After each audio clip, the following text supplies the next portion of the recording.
Chapter 84, Deathbed 2. Translating novice. The sound of a loud explosion vibrates the surroundings. Quang. As a golden ray of light flashes, the barrier trembles and shakes violently. Guang. As the formless sword gang is wielded, the quivering barrier starts to develop cracks and gradually fails to hold up. Kim Young-hoon and I relentlessly strike the barrier with our formless sword and surpassing radiant saber, shattering it. Co Ran watches us with a stunned expression. But you could have just entered and pulled out the flags. When you have physical prowess, there's no need to overthink. Guang. Kim Young-hoon and I simultaneously strike down with our formless sword and surpassing radiant saber. Finally, the barrier cracks and completely shatters. Heck-on. The formation flags inside the barrier can't withstand our strikes and break apart. Kim Young-hoon and I step beyond the barrier, followed by a bewildered Co Ran. Is this enough? Yes, that's more than enough, senior. But, if you don't mind me asking. Co Ran cautiously inquires, seeing me continue to respond in the language of the demon race. Are you also demi-human? The demon race's language, which only those with the ability to see the flow of yin and yang can learn, is entirely different from the communication structure of humans, who vibrate air to speak. Using the demon race's language is essentially the same as declaring oneself a demon. Not demi-human. Just think of me as a uniquely different human. It's this uniqueness that got the Sea Dragon King's recognition to assist you. Ah, I see. Thank you for your help then. Now that the barrier is broken, I'll take it from here. If you come to my place later, I'll compensate you properly. However, I shake my head. No, I'll join you. Excuse me. I've always wanted to enter the famous nether crossing ship of the Black Ghost Valley. Co Ran looks slightly burdened by the idea of Kim Young-hoon and me, evidently powerful cultivators, accompanying him. But I pay it no mind and head with him towards the nether crossing ship. Better to be burdened than dead. And so, Kim Young-hoon, Co Ran, and I approach the deck of the nether crossing ship. Sure 3. What? The ghostly and yin energy that has been pervading the deck suddenly dissipates. The nether crossing ship, known for its ghostly and yin energy, seems to have lost its ominous aura. What's going on? Co Ran looks around, baffled, but I have an inkling of the reason. I send a heart message to Kim Young-hoon, explaining the situation. Understanding, Kim Young-hoon tightly grips his saber. We enter the interior of the nether crossing ship. As expected, the inside of the nether crossing ship, unlike my last live's visit, is not as steeped in ghostly and yin energy. Well, that's a relief. If the ghostly and yin energy aren't too intense, exploring the inside shouldn't be too difficult. Listen, Taoist Co. I look at Co Ran and speak. Let's head straight to the lower levels of the nether crossing ship. Start our exploration from the bottom? Yes, I have a bad feeling. The reason for the reduced ghostly energy seems to be in the lower levels. If the senior says so. Without waiting for his response, I lead the way to the lower levels of the nether crossing ship. In my past life, the deeper we went, the denser the ghostly energy became. But today, as we descend, the ghostly energy didn't increase, but rather seems to thin out. And soon, we reach the place I had visited in my past life. The lowest level of the nether crossing ship. Unlike the previous levels, where there's still some ghostly energy, this level has none at all. However, I tense up and ready myself. Kim Young-hoon, arriving a bit later, also heightens his alertness and begins to draw his surpassing radiant saber. What are you doing, seniors? Around us, the ghostly energy is weak, but it hasn't just vanished into thin air. The anchored ghost spirit attached to the lowest level of the nether crossing ship had been absorbing and devouring the ghostly energy, compressing it within itself. Kagugugu. Above the black throne, there sits a being, completely engulfed in darkness, almost as if it had become a shadow itself. Unlike before, when at least the skull's outline was visible, now it is entirely shrouded in darkness. I thought 2 core formation cultivators had barged in, but it's just 2 chi building and 1 chi refining? No, that can't be. Breaking the nether crossing ship's protective barrier requires at least core formation strength. You must have mastered some unique techniques. From the darkness, the shadow gazes at us. PTSHH. From the eye sockets of the shadow, blue ghostly flames ignite. No matter who it is, it doesn't matter. Those who couldn't even cling and follow when the Ascension Gate opened, mere trash, think they can receive the cultivation secrets of the Azure Ghost Valley. Zap zap. I swallow hard at the menacing aura emanating from the ghost spirit. It isn't the feeble presence I had felt before. It's aware of our full strength and is on high alert. Whatever you want from the nether crossing ship, you won't get anything from the Azure Ghost Valley. I will protect it. Rumble, rumble. Screech, screech. Howl, howl. From the body of the ghost spirit, ghostly energy boils, and from within its shadow, dozens, hundreds of ghostly wails erupts. Then, the ghost spirit rises from its seat. Step, step. It completely detaches from the throne. Simultaneously, a subtle connection between it and the throne seems to break. Did it cut off the supply of ghostly energy from the nether-crossing ship? In return, it seems to have absorbed all the remaining ghostly energy in the ship. It has no more reason to receive ghostly energy, and the weakness of being passive in its attacks while seated on the throne is gone. This time, it will be much more difficult to confront it than in my past life. The next moment, the ghost spirit moves its hand, and a 3-meter large ghost claw flies at us with incredible speed. Boom. The ghost claw clashes with my formless sword gang and is neutralized. Then Kim Young-hoon steps forward. Flash. A golden radiance flickers. Boom. Kim Young-hoon's saber strikes at the neck of the ghost spirit, with a speed that seems to pause time.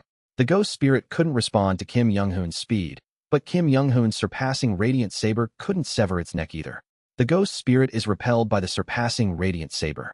Then, as the ghost spirit forms a hand seal, countless ghost hands erupt from it, targeting Kim Young-hoon. Flash. Again, a golden radiance flickers, and Kim Young-hoon is beside me.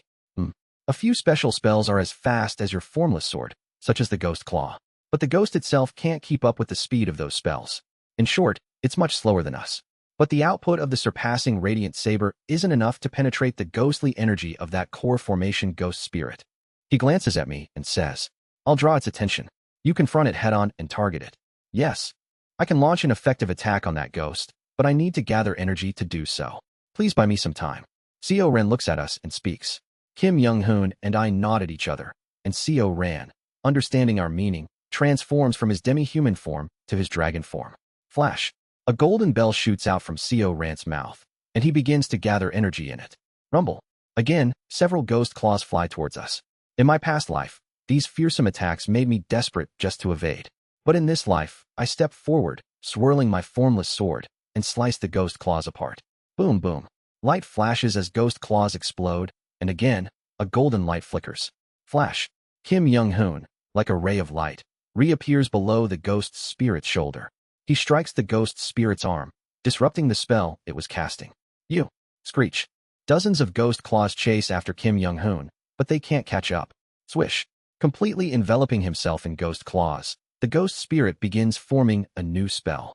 This made it difficult for Kim Young-hoon to penetrate inside. However, I take a stance, summoning the formless sword. Severing Vein Saber method, Mountain Wind. Whoosh. Holding the formless sword, I accelerate my thoughts to the extreme and appear right in front of the ghost spirit. In that state, while accelerating, I instantly switch the sword technique of the formless sword. Severing Mountain Swordsmanship, Flowing Ridge. The straight-shooting mountain wind twists and turns, weaving through the gaps of the ghost claws. Effortlessly avoiding all ghost claws, it accurately hits the target in the center. Boom. A loud explosion occurs, and the ghost claws burst apart all at once, revealing the ghost spirit, pierced in the chest by my formless sword. The ghost spirit looks to be in agony, but continues to form hand seals. Is he not dead even with this? It seems a hole in the heart is no issue for a ghost body, unlike a normal human body. I'll tear it apart then. Of course, tearing everything to shreds is not a hassle. Severing Mountain Swordsmanship, Layered Mountains. Swish. The formless sword, stuck in the ghost spirit's chest, transforms, rapidly extending in all directions like thorns. An invisible barbed wire envelopes the space around it. However, in the final moments, the ghost spirit completes its hand seals. Flying Escape. Swish. In that instant, the ghost spirit transforms into a beam of dark light and escapes from the transformation of the formless sword. Swish. Although the formless sword's myriad changes didn't completely miss the ghost spirit, tearing a significant part of the ghost body, the ghost spirit ultimately manages to escape. This must be the flying escape technique of a core formation cultivator. A core formation cultivator can use spells by utilizing the stars formed in the Dantian, hiding in the escaping light for fast movement. Typically, flying escape is used for long-distance travel, and its speed is so fast that cultivators below the level of chi building can't catch up. A long time ago, when I was under my master's tutelage, Mokli Yunryan of the Mokli clan used a life-saving magical artifact that allowed him to use a core formation's flying escape technique several times, escaping from my and Kim Young-hoon's pursuit. However, I retrieve the formless sword and hold it again, looking at the ghost spirit who is repairing its ghost body. Is that all? I smirk and accelerate my thoughts once more. While my speed is slightly lacking compared to the ghost claws you project, if it's just that speed, I can sufficiently chase with the formless sword. To properly react, You'll have to keep using that spell. Severing Mountain Swordsmanship, entering Mountain. I swing the formless sword again. The formless sword rises towards the ghost spirit in the air, targeting him. The ghost spirit, showing signs of anger, uses the flying escape technique again. Wham! The ghost spirit narrowly avoids the formless sword, but in the next instant, he is unable to react to the surpassing radiant saber that appears beside him. Bang! A golden brilliance spreads out like a fan, striking the ghost spirit. Boom! You bastards. If only I had my Dharma treasures and ghost servants intact. But before he can finish speaking, Kim Young-hoon's surpassing radiant saber appears again around the ghost spirit, striking him a total of 36 times. Hold on tight. Severe him in one go. Severing Mountain Swordsmanship, Chi Mountain Heart Heaven. Rumble. The aura of the formless sword grows more ferocious, and I, combining it with the Dragon Vein sword move, slash down with the formless sword. Kim Young-hoon, who has been restraining the ghost spirit, retreats at a speed akin to light, and the ghost spirit, greatly infuriated, reaches out towards my towering formless sword. Boom. A black ghost bone emitted from the ghost spirit's hand blocks my formless sword. Block this. As I exclaim in admiration, the ghost spirit hastily forms another hand seal. I'll kill you all. Rumble. Around the ghost spirit, thousands of ghost skulls, each powerful enough to be considered a gang sphere, appear. Following after, numerous ghost claws erupt, and swarms of ghost insects envelop the surroundings. He's stalling for time. I realize the ghost spirit is gathering ghostly power among these many spells, preparing an even bigger technique. Rumble. I hold the formless sword, transforming it constantly. Severing Mountain Swordsmanship, transcending peaks. The formless sword, embodying the numerous martial principles of Severing Mountain Swordsmanship, swings horizontally. One strike. Swish. In a single blow, countless ghost skulls and swarms of ghost insects blocking my view are all swept away like a wave. What remains are the ghost claws surrounding the ghost spirit. Severing Mountain Swordsmanship, Bouldered Cliff. The formless sword envelopes me. It surrounds me from all sides, becoming a small storm, and I dive towards the ghost claws with an integrated offensive and defensive momentum. The formless sword rotates, tearing through the ghost claws and penetrating inside. Swish.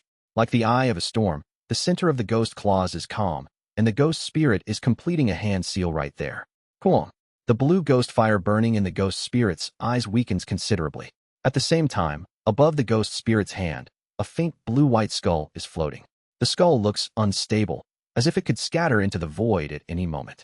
However, the power contained within is formidable, and I have a premonition that facing it will mean certain doom. Severing Mountain Swordsmanship, Layered Mountains. The formless sword gang extends in all directions, splitting apart. Once again, an invisible barbed terrain envelopes the area. Boom.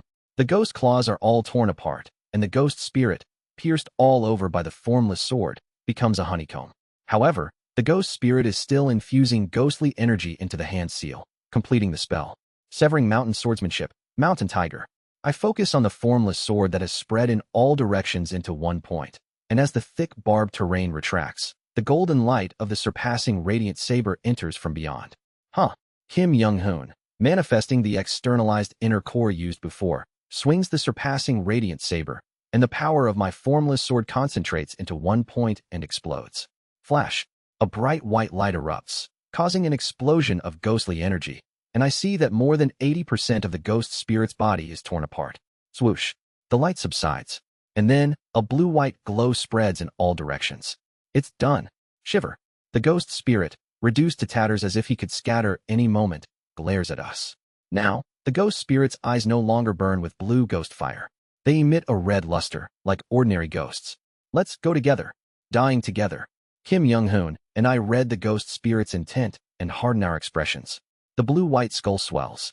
The formidable power of death contained within it makes the entire floor of the Nether Crossing ship feel chillingly cold. Then, Seo Rant's voice came. Avoid it, seniors! Exclamation point. A glimmer of hope flickers on mine and Kim Young-hoon's faces.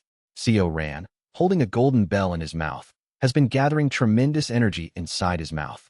Seo Ran opens his jaws. Flash. The power of the ghost-controlling bell mingles with Seo Rant's breath. Not blue, but a golden brilliance shoots out, flying towards our direction. Cool. The ghost spirit, attempting to detonate the blue-white skull, gets trapped in the golden breath along with the skull. The ghostly power is suppressed by the power of ghost-controlling bell, diminishing the self-destructive force. The blue explosion only exerts its power within the golden beam. The formidable explosion that has been emanating fierce energy is gradually weakening within the golden radiance. Huh, is this a dragon? Kim Young-hoon clicks his tongue, watching Co Ran spewing the radiance with the power of the Dharma treasure. Can he do that attack every time? If so, I'd like to spar with him. It's probably impossible. Daoist Co has been gathering energy since earlier. TSK. That's when it happens. Fwoosh. The beam of golden light begins to weaken. Co Ran's power is waning. The blue explosion, while greatly diminished by Co Ran's effort, still contains terrifying power. It seems Daoist Co's power alone is not enough. But at least the force has been greatly reduced. Right, let's do it. In moments, Co Ran's power will be depleted, and the explosion will burst forth again. Kim Young-hoon and I move to both sides of the ghost spirit, taking our stances. We hold the formless sword and the surpassing radiant saber. The next moment, Co Ran's breath completely extinguishes, and he collapses to the ground, gasping. Blue light bursts forth beyond the golden prison. And then, the saber and the sword swings. Severing mountain swordsmanship, first move, transcending peaks. Severing vein saber method, first move, mountain force. Each of us uses our martial arts towards the explosion from opposite directions. Entering mountain, ascending vein, flowing ridge. Mountain spirit, mountain presence, mountain wind. The formless sword undergoes myriad transformations, maximizing the power of its techniques. The surpassing radiant saber, with extreme speed, splits the instant and bursts into light. The formless storm and the golden storm devour the blue light from both sides. Finally, each martial art and their profound meanings unfold. Echoing valley, 9 mountains, 8 seas, heavenly lake. Great trunk, surpassing mountains, returning home. Boom. The severing mountain swordsmanship, the ultimate move. The severing vein saber method, the ultimate move. Severing mountain, saber tomb. The myriad transformations of the formless sword concentrate in a single strike that severs the mountains. The extreme speed of the surpassing radiant saber is encapsulated in a single strike that buries even light beneath its blade. Boom. The golden and formless forces devour the blue explosion, completely grinding down the remnants of the ghost spirit, who was sustaining the spell at the core. Chua. After unleashing the final move, we hold the formless sword and surpassing radiant saber, gazing through the dissipating light. The light fades, and within, a figure stands. He's still not dead. Such a tenacious one. If he died once, he should have just gone peacefully to the underworld. Kim Young-hoon clicks his tongue, tensing up again. However, as the light dissipates and its form is revealed, we are taken aback. Before us was not the ghastly ghost spirit from before, but a translucent middle-aged man in black robes. The black-robed middle-aged man is lifting a dark blue ghost fire in both hands, using a spell. Judging by the remaining ghostly energy, this spell seems like his last. Dark Soul Possession Great Spell. Boom. The dark blue ghost fire envelopes the ghost spirit, and he, shrouded in the dark blue flame, charges at me. Know the sin of coveting the treasures of the valley. Swish. I try to cut him down with the formless sword, but somehow, even the formless sword passes through him, and the ghost spirit is sucked into my upper dantian. Dark malice stains my soul. My soul is being eroded. The ghost spirit enters my upper dantian, touches the core of my soul, and seeps deep into it. He penetrates into the depths of my consciousness where no one else has ever entered. In an instant, he infiltrates the depths of myself, and his heart essence intertwines with mine. The emotions he felt throughout his life and his consciousness enter into me, and conversely, my emotions and consciousness permeate into him. And then, Kaga, the ghost spirit, who has entered my soul, begins to scream madly. Wah, let me out. Stop. Please, please. But I, in turn, constrict him even tighter with my will deep within my consciousness. What are you? Why does a human have such thoughts and feelings? Are you? In a voice saturated with fear and despair, the ghost spirit weeps. Are you really human? When the ghost spirit used the Dark Soul Possession Great Spell to infiltrate Co Eun-hyun's consciousness, he was quite confident. A trump card used by the cultivators of Black Ghost Valley. A technique to wrest control of the opponent's body by directly confronting their willpower and the life they have lived. Moreover, in the world of heart essence, he, having mastered the methods of the ghost path, had a significant advantage. All he needed to do was suppress the core of the opponent's heart essence. Thinking so, he touched the core of Co Eun-hyun's soul, his heart essence. Boom. Bright rays surrounded him, and in the next moment, the ghost spirit found himself in a strange space. What? Pop. Suddenly, the ghost spirit's entire body turned into a honeycomb. Clear and transparent, swords were thrust in reverse. Densely packed, colorless swords on the ground welcomed him enthusiastically. Kook, he screamed. They were densely stuck in all directions. The swords formed a gigantic mountain far away. The colorless sword mountain hell. That was the world of heart essence he had entered. What is this? Can a human even have such a state of mind? Typically, the heart essence, whether for cultivators or demon beasts, was small. Some people's heart essence appears as a child, some as small grass, and others as a rock. But generally, the heart essence was an object that could be something the person is focused on or an ideal they think of, a single entity. Typically, that was a normal heart essence. But this was something else. A world. The heart essence forming such a vast and distinct world was unheard of. He had never heard or seen such a thing before. But what was most terrifying was this. Even if this world is this person's heart essence, why does he possess such a painful world? Pierced all over by colorless swords sprouting densely from the ground, the ghost spirit couldn't move. The colorless swords caused immense pain upon mere contact. Constant failure after failure. A life of only losses. Despite all the effort, I'm always being rejected and denied. Everything in this life eventually falls apart. Even though I'm alive, it's as if I'm not. The swords echoed with Seo Eunhyun's voice. Each one represented a part of Seo Eunhyun's life. Are you really human? The swords symbolized his life. Overwhelmed by the immense pain they emitted, the ghost spirit cried out in fear. You are not human. No human could be like this. You are a ghost, closer to death than even me, who is already dead. How can a human have such a heart essence? Rumble. The sword mountain stirred. The ghost spirit felt himself being sucked into the clear, pristine swords. Seo Eunhyun was manipulating his heart essence, trapping him. The ghost spirit, facing this unbelievable sight, could only laugh madly. Eunhyun, are you okay? Yes, I'm fine. I speak, having completely confined the ghost spirit in a corner of my subconsciousness. I've completely subdued him. There won't be any problems. Ho! I form a hand seal and exhale spiritual energy. In the spiritual energy, the ghost spirit's face, trapped by my will, looks at me with a face filled with terror. What are you? What are you people? We're just humans. What else? Heh, you call yourself human. The ghost spirit chuckles bitterly. Well, it was indeed a tough fight. Now that his ghostly energy has all but depleted, he'll go to the underworld on his own if we let him go, right? I'm about to release the consciousness binding the ghost spirit when he speaks. Wait a moment. What is it? I acknowledge your strength. I realize that I can't resist and that I have been defeated. So, as a victor's mercy, can you grant me one last request? Swoosh. The ghost spirit, who has been captured in my consciousness, changes his form. He appears as the translucent black-robed middle-aged man I had seen before. The middle-aged man stands there with a very bitter expression. I don't mean to harm you. If I have to die like this, there's something I want to do one last time. Please, as a victor's mercy, grant me my last request. Kim Young-hoon and I look at him for a moment, reading his heart essence. He's not lying or intending to harm us. He is genuinely asking for our mercy. He has no more fighting spirit left. Well, that's fine and all, but why should we?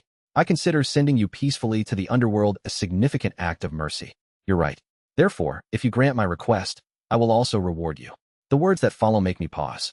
I was killed by the Mad Lord and became a wandering soul, but originally, I was a heavenly being, cultivator of the Black Ghost Valley and the keeper of the scriptural repository, knowledgeable in all sorts of methods. Nascent soul methods, core formation methods, chi building methods. Any of the 5 elements you desire, just name it.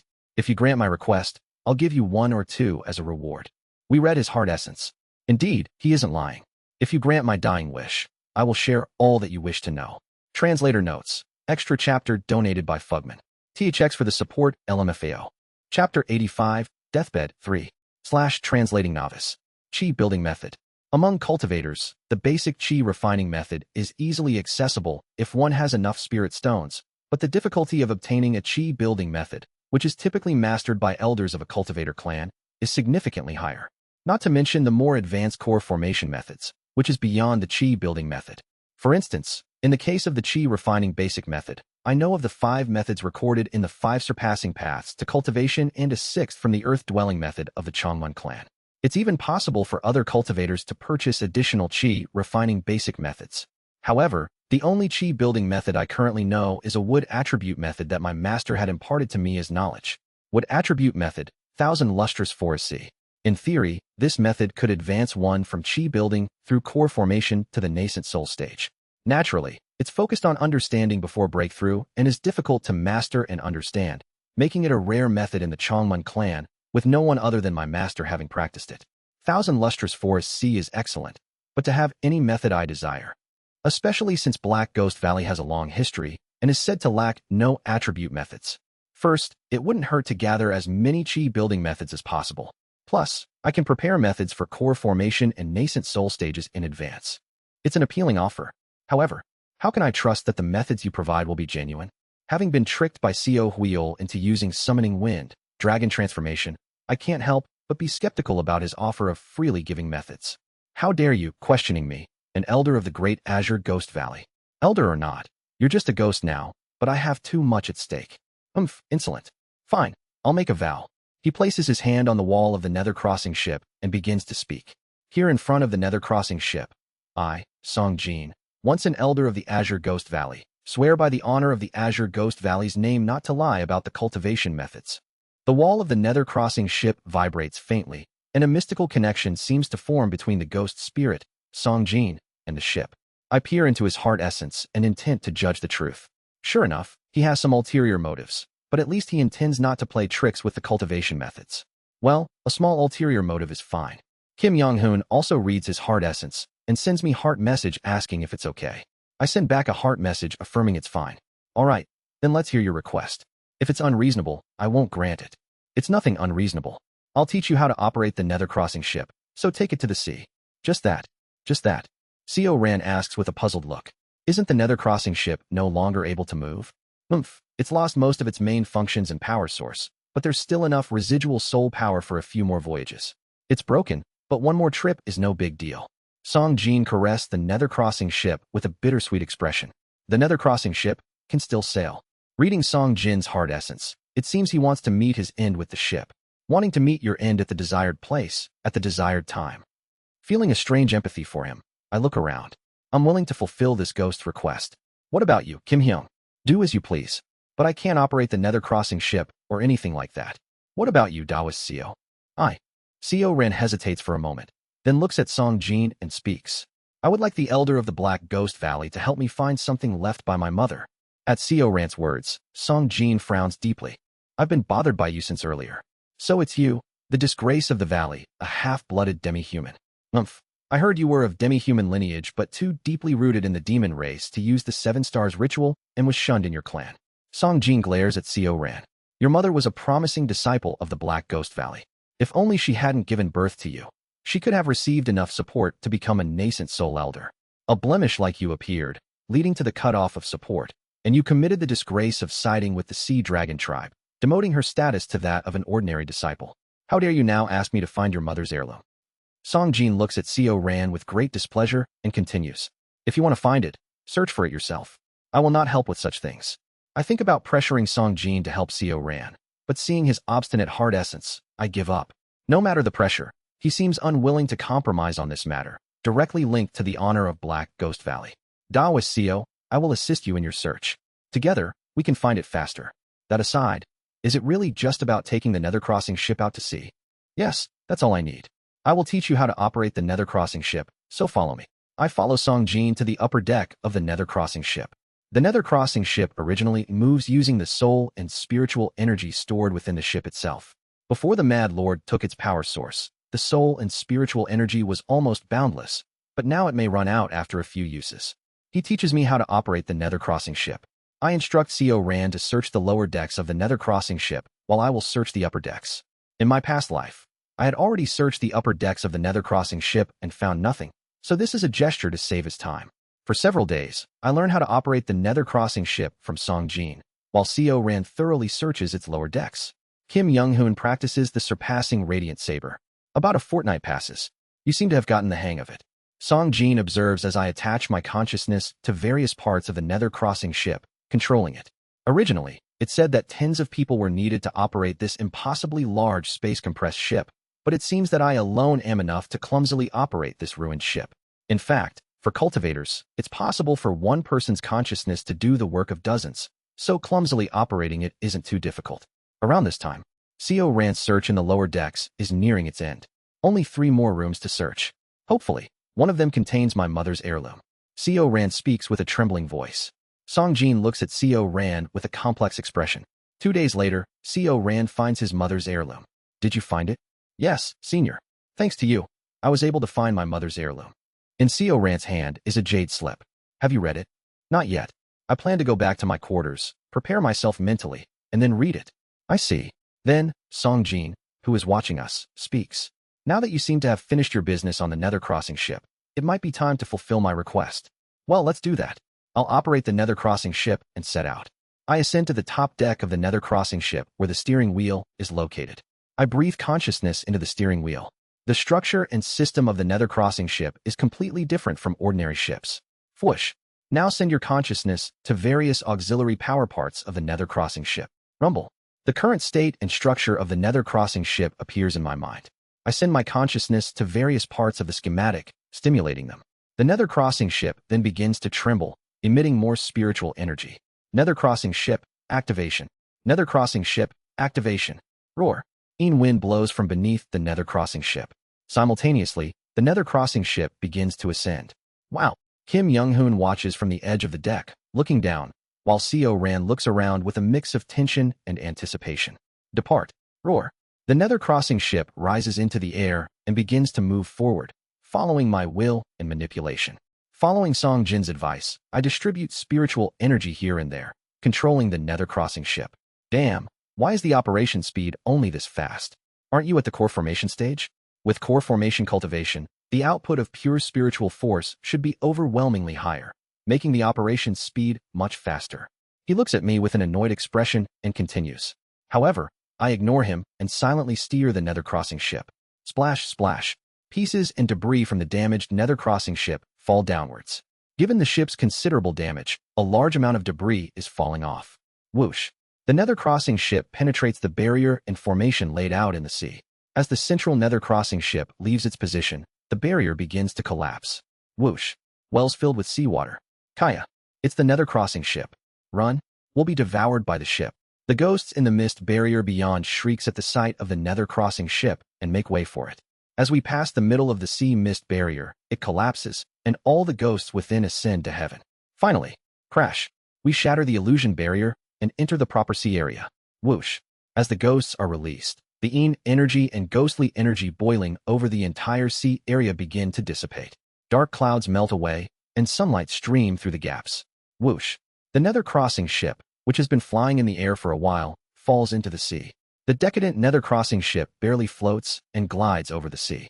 Song Jin silently watches this scene. After a while, he turns to look at me. If you have any questions, ask them now. I think I'm about to attain nirvana. I'll answer everything you ask now. Does it include questions not about cultivation methods? Yes. Pondering for a moment, I ask a question. I know the name of the valley is Black Ghost Valley, but why do you call it Azure Ghost Valley? That's simple.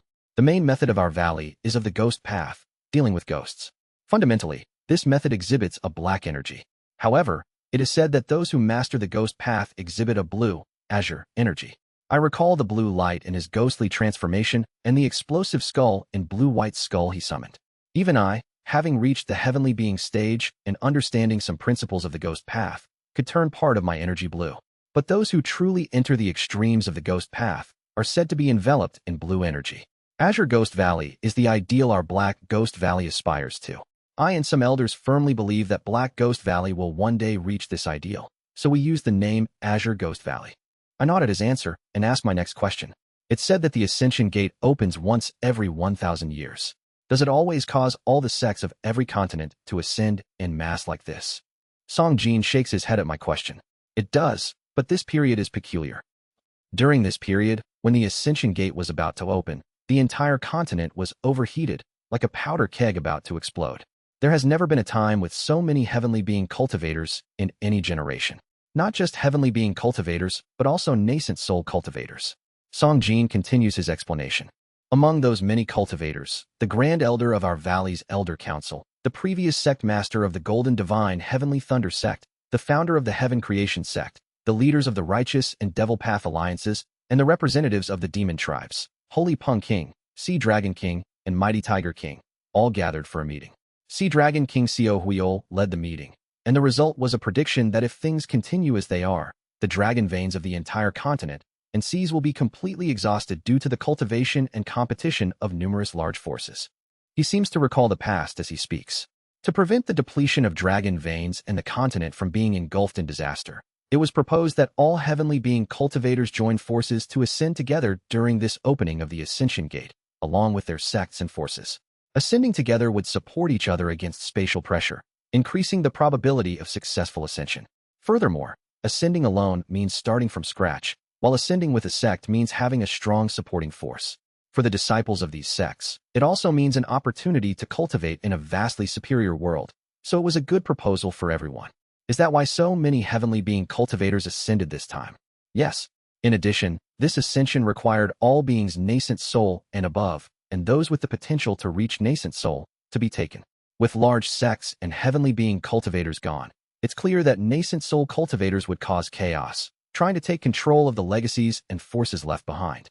Therefore, even the nascent soul cultivators, whether willing or not, were all forcibly involved in this ascension. Black Ghost Valley, Golden Divine Heavenly Thunder Sect, Heaven Creation Sect, Righteous and Devil Path Alliances, and the 3 great demon tribes joined hands to eliminate those who refused to ascend. They also captured talented core formation cultivators with the potential to reach nascent soul, incorporating them into their forces. Songjin chuckles. So, after the Ascension Gate closed, the continent is left only with those like myself, essentially a core formation wandering ghost awaiting death, and other core formation cultivators who have no prospect of reaching the nascent soul stage. Or those who are core formation but have almost no life left, just old people groaning on their deathbeds. It will take at least 600 to 700 years for a nascent soul cultivator to appear on the continent again. After hearing his explanation, I finally understand the circumstances surrounding the Ascension.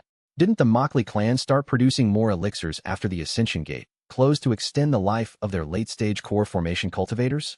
It's all to buy time for those core formation cultivators to reach nascent soul. The Jin clan attacked the Mockley clan's elixir workshops to prevent the emergence of nascent soul cultivators from the Mockley clan. Since all the young core formation cultivators with the potential or already at nascent soul ascended, it's the old ones, who couldn't reach nascent soul even in their old age, that struggles to extend their lives. As soon as they reach nascent soul, given the surrounding circumstances of only having core formation cultivators, their forces will become the strongest in the vicinity. I finally understand the interests of the forces and clans entangled with the Ascension Gate.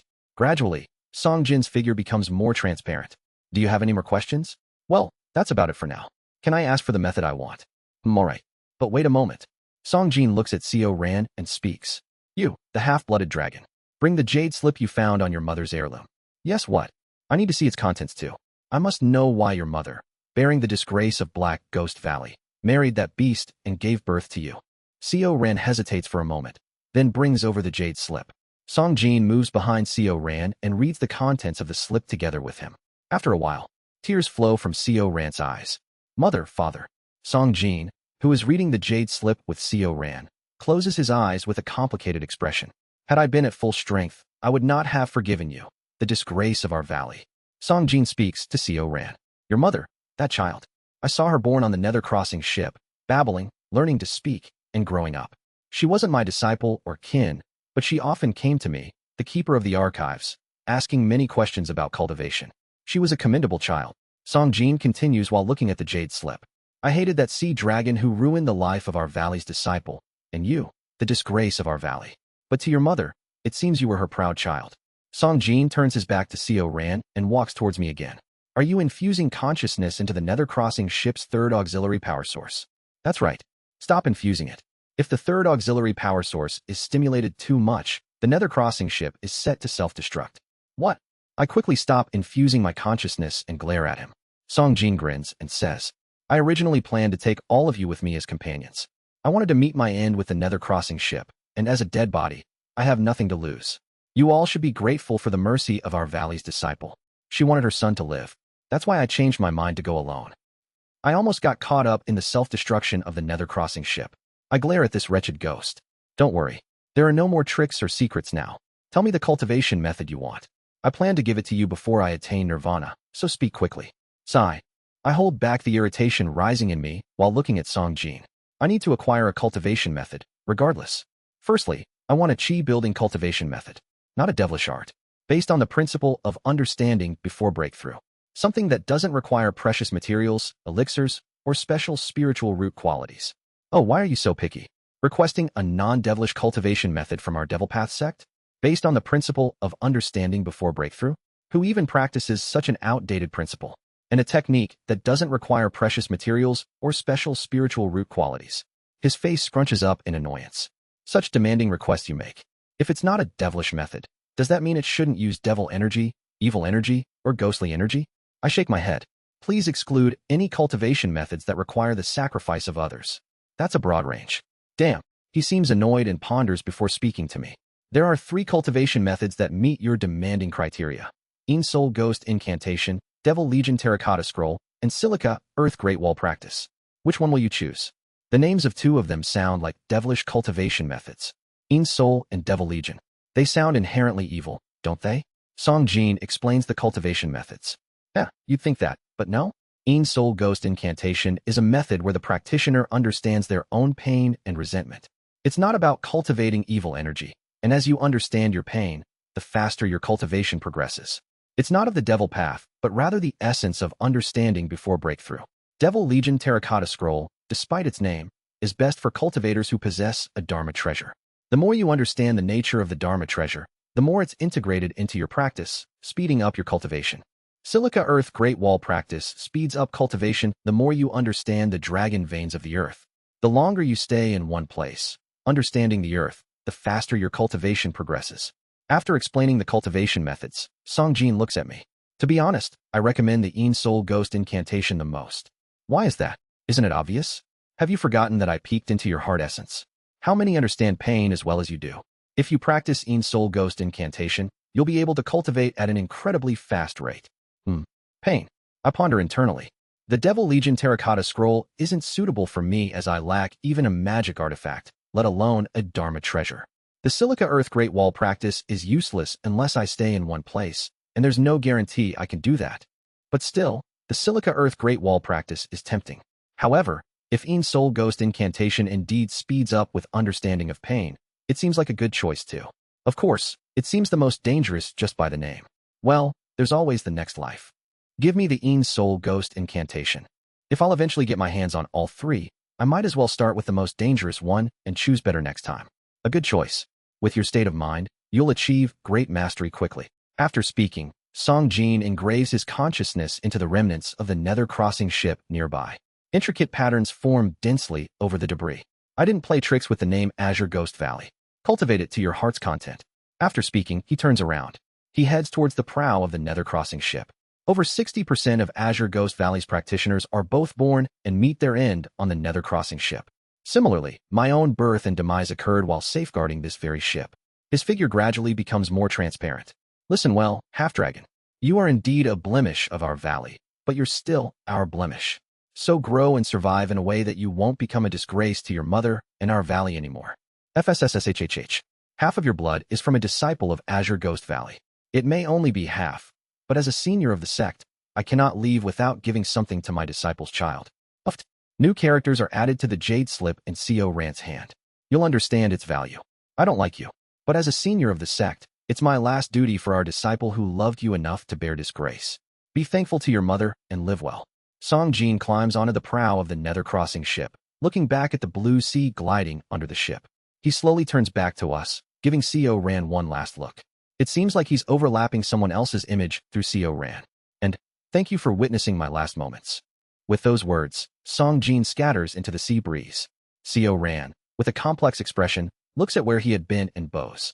I, too, briefly pray for the peace of the deceased, regardless of the circumstances. After witnessing Song Jin's final moments, I turn the steering wheel, setting a course towards CO Ran's dwelling. CO Ran begins to interpret what Song Jin left him, while I sit down and start comparing and reading the techniques from the 1,000 lustrous foresi given by my master and the Een Soul Ghost Incantation bestowed by Song Jin. With all the ties that needed resolution now settled, it's time to properly learn the chi-building cultivation method. The cultivation method of Een Soul Ghost Incantation is knowledge about the Een Soul Ghost Incantation begins to enter my mind. Translator notes, a strangely peaceful chapter. Extra donated chapter by S4 Spartan 1, Augustus 63, and Fugman. Thanks for the support. Chapter 86, Deathbed 4. Translating Novice. Een Soul Ghost Incantation is a method that can be explained in just a few words. Curse method. Indeed. Isn't it a method where the practitioner themselves must understand pain? Een Soul Ghost incantation creates curse spells as much as one understands pain, scattering them to cause various status abnormalities and weaken the target. Status abnormalities and weakening are the main focus of this method.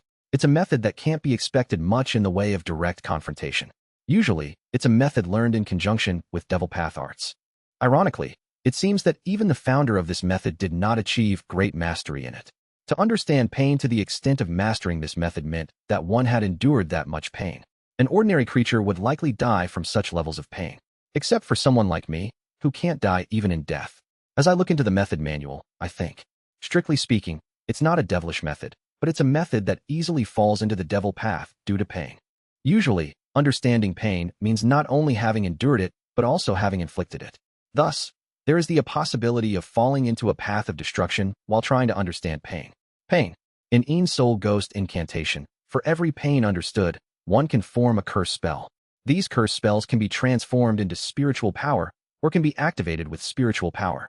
The founder of the method could handle 108 curse spells at once. The number of curse spells one can handle at once depends on their understanding of pain. The founder didn't achieve mastery, but if one did, it would become a method that's incredibly troublesome to deal with. Undoubtedly, relentlessly bombarding the adversary with curse spells, especially if one is able to cast over 108 curses, would be exceedingly troublesome and irritating for the enfeebled foe. But I finish reading the method and click my tongue. The weakness is clear. There's almost no way to directly inflict damage. It is written in the method manual that it is often learned as a supplementary method to devilish arts. If used together with powerful devilish arts, it would certainly be effective, but it isn't particularly relevant to me. Looks like I need to parallelly learn Een Soul Ghost incantation with another method. And the method to be learned in parallel is only one at this point. Thousand Lustrous Forest Sea, given by my master. It is a method focusing on the subtleties of understanding before breakthrough. Difficult to master, but extremely powerful. While understanding pain through Een Soul Ghost incantation and breaking through the chi building stage, it will be best to learn Thousand Lustrous Forest Sea along the way. Using Een Soul Ghost incantation to pave the way and fertilize the soil, then sprouting the seeds of Thousand Lustrous Forest Sea. That seems to be the most appropriate method. As I am comparing and reading the methods of Een Soul Ghost incantation and Thousand Lustrous Forest Sea, planning my future cultivation, Co ran suits in decrypting what Song Jin left behind. Seniors, please come here for a moment. Whoosh. Around this time, the Nether Crossing ship has already reached Co Rant's abode, and we enter to have a conversation. Though it's underwater with a bit of a cold aura, it's a much better environment than the constantly ghostly Nether Crossing ship. As Co Ran sets up patterns in the air with pure spiritual force, the spell given by Song Jin is engraved in the air. At the same time, as Co Ran breathes consciousness into the spell, it activates and bursts forth. Whoosh. It's a massive map. On that map, a red dot blinks, continually moving somewhere. What is this map? Perhaps seniors have heard of it. This map shows the coordinates of Serving Command Palace. Serving Command Palace? I guess I need to explain. Co Ran goes to his library and brings back a book. As he opens the book, there's an illustration in it. A giant palace with jade-colored tiles and pure white walls. Unusually, instead of the typical square style of palaces, it's a unique, round palace. Below the illustration, the name, Serving Command Palace, is written. A long time ago, the heavenly artisan who created the original model of the Nether Crossing ship made this palace when he was still in the lower realm. It was one of his masterpieces. Inside, there is space compression similar to the Nether Crossing ship, and within the compressed space, there are spiritual lands growing all sorts of spiritual herbs and creatures. There are also storerooms filled with various magical items and treasures left by the ancient cultivators. Co Ran continues, swallowing his saliva. It is indeed a remnant of a heavenly being cultivator. It goes without saying for core formation, but even nascent soul cultivators cannot find the coordinates of Serving Command Palace. They just wait for the rare days when the palace does appear. It seems a heavenly being cultivator has left coordinates inside Serving Command Palace to detect it whenever desired. He says in admiration. However, I notice something odd in his words. If what Daoist Co says is true, then Serving Command Palace has times when it appears and doesn't. So, the location Daoist Co is tracking is when it's not visible. That's right. Serving Command Palace floats along the outskirts of space, only entering our world once every few hundred years, allowing many cultivators to find it. Then what use is this map? If it's on the outskirts of space, there's no way to reach it even if we track its coordinates in real time. Normally, that's true. Co Ran grins. But we have the Nether Crossing ship, albeit damaged and usable only a few more times. Still, it's here. CO Rant's explanation continues. The original model of the Nether Crossing ship is known to cross even the realm of the dead. The Nether Crossing ship also has some of these properties, making it possible to transcend space. Really, it seems likely. I've seen the battle at Black Ghost Valley from afar. When Black Ghost Valley was at a disadvantage, they led the Nether Crossing ship across space and disappeared. If that's not transcending space, what is? His words continue. Therefore, my proposal is for seniors to accompany me to the Serving Command Palace. It's too challenging for me alone, as I am still at the Chi building stage. With the spatial ability of the Nether Crossing ship, we might be able to reach it. I'm rather hesitant. Spiritual herbs and pills are abundant there. To be honest, it isn't very attractive to me. My way is to advance through understanding before breakthrough. External items will only be a hindrance. I was thinking of declining when I've heard that within Serving Command Palace, there's an immortal fruit that extends life by 100 years, the longevity fruit. I'm startled and look at him. Really? Yes. The elders of the Sea Dragon tribe sometimes attempt it whenever Serving Command Palace appears, and they've managed to get the longevity fruit. Who? If that's true. I glance at Kim Young-hoon. As far as I know, he only has about 10 years left. While he could cut down the heavenly lightning, whether he could survive just by doing so is uncertain. If there's a way to extend life, it's right to seek it. Perhaps it can be the key to extending Kim Young-hoon's life a bit more. Rumble rumble. CO Ran, Kim Young-hoon, and I ride the Nether Crossing ship towards a certain location. The coordinates left by Song Jin are shining. I wonder, can it really transcend space? Among the controlling methods of the ship that Song Jin taught, there are indeed techniques to break through formations or transcend space. It's natural since I had to break through several barriers just to get the ship out. Anyway, I learned how to break through space, and reaching the Serving Command Palace is a matter of properly inputting the coordinates and passing through. We're here. I see. Then, let's break through. I grab the helm of the Nether Crossing ship and infuse my consciousness into it. Rumble. The Nether Crossing ship envelopes in ghostly energy for a moment, then breaks through something invisible. Whoosh. Suddenly, all sound and energy around us vanish, and we enter a completely dark world. In that dark world, CO Ran, Kim Young-hoon, and I discover it. A palace with jade tiles, a body like white jade, and a unique cylindrical shape. It's Serving Command Palace. There is a huge jade door in Serving Command Palace, but it's firmly closed, perhaps as it's not the time to open. Also, the entire palace seems submerged in some kind of prohibition, making it impossible to enter anywhere other than the main gate. This is tough. CO Ran licks his lips in frustration. We need to find a weak point in the prohibition, decipher it, and break through to enter. Can't we just break it? Boom. Kim Young-hoon swings his surpassing radiant saber at the prohibition. Explosion roars, and light flashes. However, crackle sizzle. The prohibition only sparks a bit, not even wavering. It's on a completely different level than the barriers protecting the abandoned Nether Crossing ship. I also strike various parts of the prohibition with my formless sword, but the result is the same. It seems that at least a nascent soul cultivator is needed to affect this prohibition with force. TCH, is there really no way? Rumble, rumble. I try hitting a few more spots, but it's all the same. Of course, by observing the prohibition's reaction, I can tell which parts are slightly weaker. But anything beyond that is too difficult. What if I crash the Nether Crossing ship into the prohibition and detonate it? The thought crosses my mind, but actually detonating the Nether Crossing ship would require someone to sacrifice themselves inside. CO Ran, Kim Young-hoon, and I try hitting and observing different parts of Serving Command Palace's prohibition for a while. After a long investigation, we return to the Nether Crossing ship. I guess I'll have to see if any friendly demon beasts are skilled in formations. Of course, such individuals are rare among the demon race, and most of them have been captured in the recent conflict. CO Ran sighs. I clench my teeth in frustration. Having studied formations, I know roughly. This prohibition isn't a problem that one or two people can solve. It's a matter that will require top-tier formation masters and prohibition experts to work on for years. After CO Ran leaves, I dock the Nether Crossing ship in a nearby valley and come down, feeling downcast. Kim Young-hoon looks at me curiously. By the way, Eun-hyun, why are you so gloomy? Kim Hyung hasn't mastered a method to reach the Chi building stage, so you'll probably leave soon. At those words, Kim Young-hoon looks baffled. Eun-hyun, death is a natural part of life. That is true, but why so down then?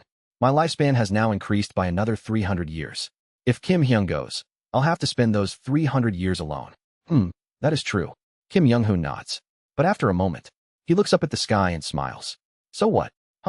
I've reached the realm I've always pursued and realized something precious and important. You might not know, but ever since I obtained the surpassing radiant saber, I felt like I could sense my own fate. Really?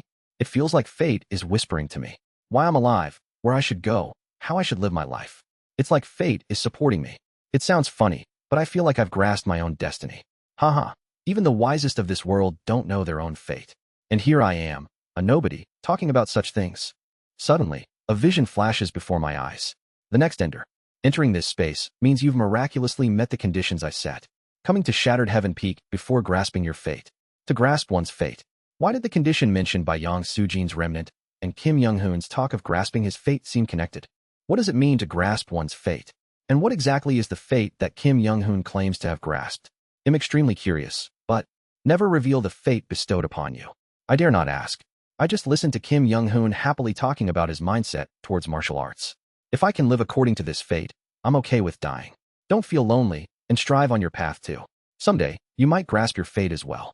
He smiles and lifts his saber. How about a match? It's been a while. That sounds good. Do you think you can win again, Kim Hyung? I'll win this time as well. I think I went easy on you last time.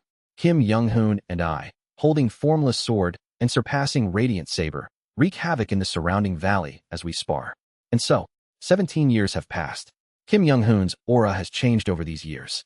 In the 17 years since he acquired the surpassing radiant saber, he has far surpassed me in the realm of pure martial arts. Of course, I too have gradually become accustomed to the output of the chi building stage, not easily losing to Kim Young-hoon. 2054 fights, 2039 draws, 9 wins, and 6 losses. This is Kim Young-hoon's record in our duels. A vivid aura circles in Kim Young-hoon's eyes. He has the demon ray senses and can perceive the flow of spiritual energy. Although not predicting fate, he can foresee things that might happen to him to some extent. Today seems like the day my life ends. He smiles. I can't say anything back. Don't look so gloomy. I'm confident enough to cut the lightning. Confident enough to control my heart with Gang Chi. Haha, how can someone like me not overcome my lifespan? Kim Young-hoon confidently raises his saber. I can't hide my troubled feelings. For 17 years, we tried everything to break through serving Command Palace's prohibition, but Seo Ran said it would take at least 50 more years of research to break through. Don't worry. Even the heavens cannot stop me. No, it will not stop me. I feel so vividly that fate is on my side. How can I possibly die? He smiles lightly. I won't die. Kim Hyung, in my 500 years of life, I have learned one harsh truth. That fate sides with no one. Can Kim Young-hoon really overcome his fate? Can his martial prowess transcend the heavens? Thus, the end of Kim Young-hoon's life draws near. Chapter 87, Deathbed 5, /Translating Novice. It begins. Thump. Kim Young-hoon grits his teeth, his eyes wide open. Shortly after, thump, thump. Gang Chi surges from Kim Young-hoon's inner core, stimulating his heart. The direct stimulation to the heart is so intense that Kim Young-hoon clenches his teeth to endure the pain. Ha ha ha. It's thrilling. After stimulating his heart for a while, Kim Young-hoon forces a laugh and says, Eun-hyun, you're really amazing. How did you endure this? Ha ha ha. I can't speak and just watch him silently. However, while continuously stimulating his heart, Kim Young-hoon did not just surrender to the pain. I look into his eyes. His eyes are connected to some kind of ecstasy. Those eyes, and that flow of intent. I recognize that expression. He would fall into that state of ecstasy whenever we spar. He is creating a new martial art. Thump, thump, thump. Changes begin to occur in Kim Young-hoon's inner core and internal energy. From the inner core in his lower dantian to the heart in his middle dantian, the internal energy forms a connection. Thump, thump, thump. As stimulated by the Gang Chi, his unstable heartbeat begins to stabilize. I smile wryly at this sight. A talent that can even overcome his own lifespan. The flow of internal energy from the inner core fully connects to the heart. The heart pumps blood, and the inner core sends Gang Chi to stimulate it. Thump, thump. Kim Young-hoon's life and martial arts seem to become one. Two hearts appear within him. The heart that circulates blood. The inner core that circulates Gang Chi. Thump, thump, thump. After a while, Kim Young-hoon's heartbeat completely stabilizes. Incredible. Kim Young-hoon opens his eyes and smiles laboriously. Since I kept my heart beating even unconsciously, I don't have to worry about heart attacks now. But it still hurts. After all, it's about forcing the heart to beat every moment with Gang Chi. It has to be painful. Whoosh. Kim Young-hoon starts focusing again with a pain-filled face. A new martial art is being created once more. Whoosh. He inhales and exhales deeply. Breathing deeply, he spreads the pain flowing in his consciousness throughout his body, then disperses it from his entire body back to his consciousness. He is regulating the pain with his breathing. If I stop breathing, the pain will start again, but as long as I keep breathing like this, the pain will be significantly alleviated. Haha, how about that? After easily tearing through his limits with a new martial art, he grins at me. But I can't easily smile. He's drenched in sweat. Kim Young-hoon's entire body is soaked as if it had rained. At the same time, his face rapidly becomes drained with exhaustion. This brief moment seemed short from the outside, but during that time, Kim Young-hoon had squeezed out all his willpower in extreme pain. To survive, despite the immense mental pressure, Kim Young-hoon is grinning and joking like that. Kim Hyung, what are you staring at? Kim Young-hoon steadies his breathing and gets up. You always have that look in your eyes. Direct that gaze at yourself. I will definitely. Kim Young-hoon closes his eyes and places his hand on the scabbard. He concentrates his consciousness. I will create time to push myself beyond my own fate. Whoom. Kim Young-hoon laughs, and his consciousness begins to glow golden. Rumble, rumble, rumble. Kim Young-hoon's entire body seems to burn in a golden blaze. Golden rays gather towards his blade. Just like before, Kim Young-hoon's internal energy forms blood vessels and meridians, linking with his life force. The surpassing radiant saber begins to transform into another inner core. Kim Young-hoon's internal inner core is connected to his heart. Kim Young-hoon's external inner core is connected to his surpassing radiant saber. At this moment, martial arts physically become his life. With the concentration of a lifetime, Kim Young-hoon grips the saber as if to crush it, overcoming heart attacks and pain with his talent. Now, what remains is the heavenly punishment from above. Heavenly lightning. Rumble, rumble, rumble. As Kim Young-hoon's lifespan comes to an end, and time passes, dark clouds begin to form in the sky. If my lifespan originally ended at night, and the dark clouds gathered at dawn, then Kim Young-hoon's lifespan originally ends during the day, and now dark clouds begin to form as the night sky envelopes the earth. Rumble, rumble. Inside the dark clouds, blue lightning flickers. Here it comes. Kim Young-hoon's heart resonates. Simultaneously, a blue flash of lightning struck down from the sky towards Kim Young-hoon. Boom. At the same moment, Kim Young-hoon, with all his focus, swings the saber he was holding. It isn't a special ultimate move or a secret technique. Just an upward slash with the surpassing radiant saber. A simple upward slash that Kim Young-hoon has always practiced. Truly, the radiant is brilliant. But its speed. The speed he has prepared up until now. It's so terrifyingly fast that even I almost miss it in the instant. When I cut the heavenly lightning, I used the lightning predicting eye to foresee the position of the lightning and swung my formless sword accordingly. But Kim Young-hoon, he simply swings his saber with sheer speed, aligning his blade with the lightning. Golden light engulfs the blue lightning, rising to the sky, tearing apart the dark clouds. Ah! Kim Young-hoon laughs cheerfully. Between the parted dark clouds, countless stars shine down. Kim Young-hoon, bathed in the light of the starry sky, sheds tears. Though his surpassing radiant saber has melted away in the incredible clash, losing even its form, he keeps holding onto the hilt, still smiling. Look, I surpassed it. At that moment, I feel something warm surging in my chest. I too smile at him. As expected, you are indeed Hyung-nim. If a friend lives tomorrow together, 300 years won't feel lonely. The next day arrived. I look at Kim Young-hoon. His hair has turned white. Wrinkles has formed all over his face. Kim? Hyung? Kim Young-hoon looks at himself reflected on the water droplets of a water spell I have set up. This is...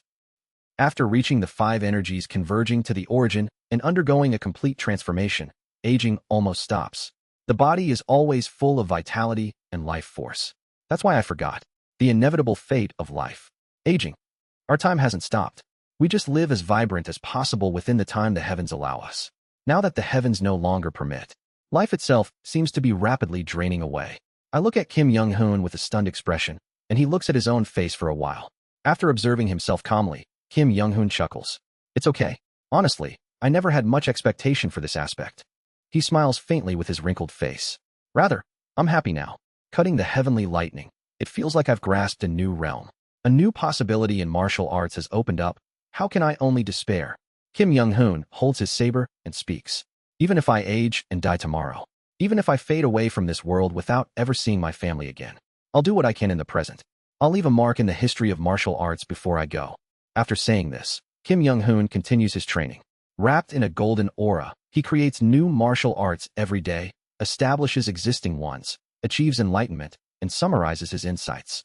About 7 weeks pass. Kim Young-hoon's face grows more and more aged each day. His hair turns completely white, and more wrinkles appear on his face. Although his body, always filled with muscles from martial arts training, does not shrink. It's evident that his vitality is weakening. But Kim Young-hoon never lets go of his saber. He continues practicing martial arts, rushing towards death. And then, one day of the 7th week, he says to me, "Eun-hyun, the place where we first fell into this world. Yes, it's called Ascension Path. Ascension Path. Can we go there?" "Ascension Path, do you mean?" Kim Young-hoon nods. "I know there's a thing called the Ascension Gate there. Maybe our fall into this world was somehow related to it. After all, if I can't return to my family and have to rush towards my death, I'd like to see the Ascension Gate before I die." Kim Hyung, I can't continue my words. But eventually, I have to spill the bitter truth. The Ascension Gate opens only once every 1,000 years. The one we likely came through closed about 70 years ago, the day after we fell into Yanghua. I see. Kim Young-hoon ponders for a moment, then nods. Then that's okay. If we can't go back to where we first arrived, being near as I meet my end is not bad either. Can we go to Ascension Path? From what I know, I explain what I know about Ascension Path to him. Ascension Path is easy to exit for those within, but for outsiders to enter, they either need to be a nascent soul cultivator capable of breaking its barrier, or they must be caught in a spatial rift and accidentally fall into Ascension Path. Where's this barrier around Ascension Path? I explain that it's in the center of the heaven-treading desert, hidden above the sky, and the barrier surrounding Ascension Path is located there. After pondering for a moment, Kim Young-hoon smiles and says, "Then that's fine. Even if we can't enter, it's not bad to meet my end near it." Understood. Is this how one by one, everyone departs? I board the Nether Crossing ship to fulfill Kim Young-hoon's wish. The Nether Crossing ship, and used for the past 17 years, rises again. Sailing with the sound of the wind, the massive black ship ascends into the sky. Let's go. Kim Young-hoon uses his lightness technique to leap onto the Nether Crossing ship, and I take the helm, setting off on Kim Young-hoon's final journey. Setting sail. Rumble. The black ship shoots towards the heaven-treading desert faster than any flying device. We arrive at the heaven-treading desert in less than half a day. I maneuver the Nether Crossing ship to precisely the location beneath Ascension Path. Rumble. The Nether Crossing ship settles in the middle of the sandy desert. Is Ascension Path up there? Yes. Nothing can be seen from immediately below. Only the bright and clear sky of the desert is visible. But I know there's a huge illusionary barrier above. Shall we go up and check? Kim Young-hoon uses his lightness technique to ascend into the sky, and I follow suit. After stepping through the air for a while, I feel the presence of an invisible massive wall above. This must be it. Let's try. Whoosh. Kim Young-hoon swings his surpassing radiant saber. Flash. Golden light blazes, striking the void. Boom. However, the invisible barrier resists the surpassing radiant saber. I also swing my formless sword, but the barrier remains intact. I see. Understood. After confirming the barrier, Kim Young-hoon returns to the Nether Crossing ship. So that's Ascension Path above, the place we first fell into. He looks up at the sky, smiles faintly, and then laughs clearly. We probably came through there. Thank you, Eun-hyun. At least I can die close to my homeland. His hair has turned completely white, and his face is full of wrinkles, but his smile still shows the Kim Young-hoon I know. From that day, Kim Young-hoon resumed his devotion to martial arts. He remained unchanged. As days passed, Kim Young-hoon visibly aged rapidly. The light in his eyes dimmed, and his hair started falling out. But Kim Young-hoon's pursuit of martial arts did not change at all. Even though he had aged, what he had achieved in his lifetime remained unbothered. In fact, his martial arts seemed to reach higher realms even as he neared death. Kim Young-hoon's martial arts, facing imminent death, started to incorporate increasingly elusive flows. What is this? Has he surpassed beyond the path to heaven and now, after 27 years, reached yet another new realm? No, that can't be. How many centuries had he spent trying to reach beyond the ultimate pinnacle? To break through to a new realm again? Even for Kim Young-hoon, that seems too difficult. I stay by Kim Young-hoon's side, preparing for his end while observing his martial arts. And on the 48th day after he cut the heavenly lightning, I surmise that Kim Young-hoon will die tomorrow. Shiver, shiver. He has completely become an old man. His saber-holding hand trembles. The trembling stops when he performs martial arts, but otherwise, he is just an ordinary old man. He won't be able to last 49 days, and will leave me. The shadow of death over Kim Young-hoon's body has grown so large it's evident even without seeing. Kyungnim, you will pass away by tomorrow. You will not be able to live longer. However, why then? Are you smiling? He is smiling. Kim Young-hoon, holding his saber and practicing martial arts, is smiling. Swoosh, swoosh. When he swings his saber, which normally would produce a whooshing sound, it's now silent. Every time Kim Young-hoon naturally swings his saber, the blade perfectly splits the air, making no sound at all.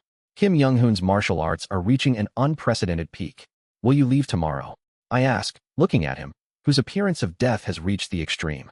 Kim Young-hoon, seemingly deaf now, just holds his saber, consolidating all the martial arts he has learned. I will engrave your passing in my heart. I prepare myself for Kim Young-hoon's 49th day, his last day.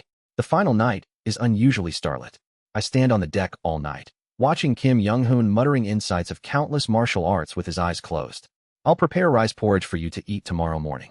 I go down to get the rice I had brought on to the Nether Crossing ship when we came to the heaven-treading desert. After reaching the chi building stage, I only need to eat a little every few months, but Kim Young-hoon, even with an inner core, has to eat at least every few days. Now that all his teeth have fallen out and he can't chew, he can only eat porridge or gruel. On his last day, he should at least have a good meal. As I scoop the rice and come up on deck. By the way, Hyungnim, you won't sleep tonight either. Kim Young-hoon, who was just on the deck, disappeared. What? I put down the bowl of rice and look around. But no matter where I look in the heaven-treading desert, there's no sign of Kim Young-hoon. If he moved quickly, there should have been the sound of breaking air. He had literally disappeared without a trace. Did he use the record of transcending cultivation and exhausting martial arts? I'm puzzled and compress my consciousness with the hidden consciousness technique to search the surroundings. But still, I can't detect Kim Young-hoon. What the? I find his trace when I activate the demon senses and read the flow of yin and yang remaining in the area. The flow of yin and yang in the vicinity is split in half, as if it had been cut sharply, and that cut's trace leads straight up to the sky, to Ascension Path. I quickly perform a lightness technique and jump up towards Ascension Path, and when I reach the location of its barrier, I can't help but burst into laughter. This is crazy. The barrier of Ascension Path is split open as if cut by something sharp, revealing a gap. Whoosh. Spiritual energy flows from that gap, slowly healing the barrier. It seems the barrier will be completely restored in a day or two. My mood, which had been depressed by Kim Young-hoon being on the verge of death and his impending passing, is completely overtaken by shock, confusion, and excitement. What on earth did he do? I laugh and enter Ascension Path. Inside, I activate the demon senses again, and I can still see the flow of yin and yang sharply split apart. It leads to the center of Ascension Path. Utterly crazy, insane. Too unbelievable and awe-inspiring. I can't speak properly, and just laugh. Whoosh. I accelerate my thoughts tenfold and rush madly towards the center of Ascension Path. And about half a day later, as the night passes and dawn approaches, I finally reach the center of Ascension Path, following the trail of the yin and yang. Catching my breath, the place where I arrive is still riddled with spatial rifts. Thunder rumbles in the sky. Under the thunder, a steel-absorbing lightning floats. And there remains Kim Young-hoon's trace. Despite the danger of spatial rifts, I carefully avoid them and approach the trace left by Kim Young-hoon. This is footprints. They are footprints. Footprints left by Kim Young-hoon. I look at the footprints and the surrounding flow of spiritual energy and understand what they are. Starting form. I follow the footprints, taking up the stance. It's the starting form of the severing vein saber method. I unfold the saber method, following the starting form left by Kim Young-hoon. No, it's not just the severing vein. It isn't just the severing vein saber method alone. All the martial arts he has created, all the martial arts he has established, the numerous martial arts he has modified and evolved are unfolding around the severing vein saber method. Since it's impossible to directly follow all of them without seeing them, I follow the flow of the severing vein saber method and step on the footprints. During this process, I notice something strange. The depth of the footprints are getting deeper. In and of itself, that is not strange. The flow of the severing vein saber method and the deepening of the footprints correspond to the final move of the severing mountain swordsmanship and severing vein saber method. Foolish old man moves mountains. What I find odd is the way foolish old man moves mountains is deployed. Foolish old man moves mountains is a technique that requires an opponent. Without an opponent, at the very least, there needs to be a wall. However, Kim Young-hoon had deployed foolish old man moves mountains in the void, without any wall or anything. What is this? Foolish old man moves mountains is a self-destructive technique. One can practice it without infusing internal energy, but once internal energy is infused, it becomes a certain death technique. Although endless mountains beyond mountains can exhaust the body and potentially lead to death if severely used, one can still survive. The technique of foolish old man moves mountains, however, has over a 90% chance of death upon use. It's a final move created to sacrifice one's life to either die with an opponent or inflict fatal wounds, as it relies on utilizing the opponent's strength, necessitating an opponent for the technique. But how did he use a technique that utilizes an opponent's strength without any opponent? I follow Kim Young-hoon's footsteps, puzzled, deploying the technique of foolish old man moves mountains. As expected, without an opponent, the energy just brushes through the void. This would just be endless mountains beyond mountains. Foolish old man moves mountains, based on endless mountains beyond mountains, has to be used while performing the latter, and without an opponent. Only the tirelessness is experienced, not deepening footprints. But Kim Young-hoon had clearly deployed foolish old man moves mountains. His footprints and traces prove it. This is incomprehensible. I continuously follow Kim Young-hoon's footprints, using the technique. His phantom seems to perform martial arts beside me. The phantom moves at a speed like light, executing martial arts. At some point, I can no longer comprehend the principles of the martial arts he is unleashing. The display of his phantom I can't understand cuts off abruptly, and I stumble. I hurriedly correct my stance, following the footprints, but I can't keep up with the phantom. And when I'm about to completely fall over, thud, I realize that Kim Young-hoon's footprints end there. His last footprint is deeper than any other, and the surrounding area is upheaved as if a bomb had exploded. I step on the footprint, imagining holding the surpassing radiant saber and swinging diagonally upwards. And then, where Kim Young-hoon's surpassing radiant saber had passed, a cleanly sliced spatial rift lay. This area is where the ascension gate opened. Kim? Hyung? I ask with a trembling voice, looking at the spatial rift. It's definitely not the ascension gate. Compared to when I witnessed the ascension gate in a previous life, that sacred yet strange feeling is not present. Rather, it's closer to the feeling of the spatial rift opened by Mad Lord and Seo Hweol when they transported us far away. However, Kim Young-hoon had undoubtedly created a spatial rift and crossed over to the other side. Was he transported somewhere? Or did he perish, unable to withstand the pressure of space? Or did he, with the speed of light, cut through even the pressure of space and arrive somewhere beyond this rift? I laugh. Kim Young-hoon has been on the brink of death. I have been waiting to witness his final moments. But now, I can no longer do so. Kim Young-hoon has crossed over. He defied my expectations of a quiet passing before my eyes. A new realm of martial arts. A new space beyond this world. He has transcended it. Most likely, he has died. But perhaps he has not. What lay ahead is completely unknown. I laugh. And I cry. The reason why Kim Young-hoon left me suddenly, entering Ascension Path to speculate on a new realm and entering the spatial rift without leaving his body behind became clear. He is telling me, you won't know whether I am dead or alive, nor what realm I might have reached. If you're curious about what's beyond, don't worry about having lost me for 300 years. Persevere and pursue martial arts in the remaining time. He has left me with the hope to endure 300 years and has thus departed. I laugh and cry, stepping again on the footprints Kim Young-hoon had left, striving to understand the realm he had reached. I tried to witness his passing, but instead, my despair, loneliness, and hopelessness towards his passing are the only things that truly faced death. Yes, what died is only my pain, loneliness, and despair. Kim Young-hoon does not need to be guarded in his final moments, because he is alive, beyond there, and within my heart. Alive here. I laugh and cry, following Kim Young-hoon's footprints. I face the passing of my own emotions. Before I know it, dusk has arrived. How long have I followed Kim Young-hoon's footsteps? How much of my heart have I vented? As my mind calms down, I finally see something next to the spatial rift left by Kim Young-hoon. It's a message carved onto the ground with saber marks. I approach the message he has left. The first words of the message are a clue to the next realm. Is that what you saw beyond? Translator notes. Starting form is not the same as the primary stance of the saber method or swordsmanship.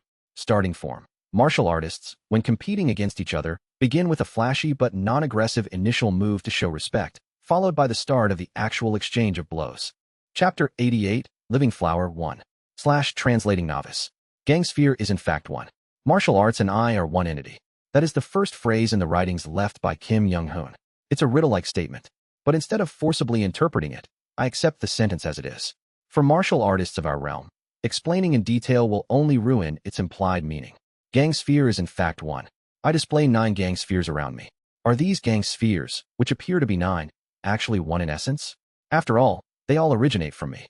They are one within the framework of myself. Whoosh!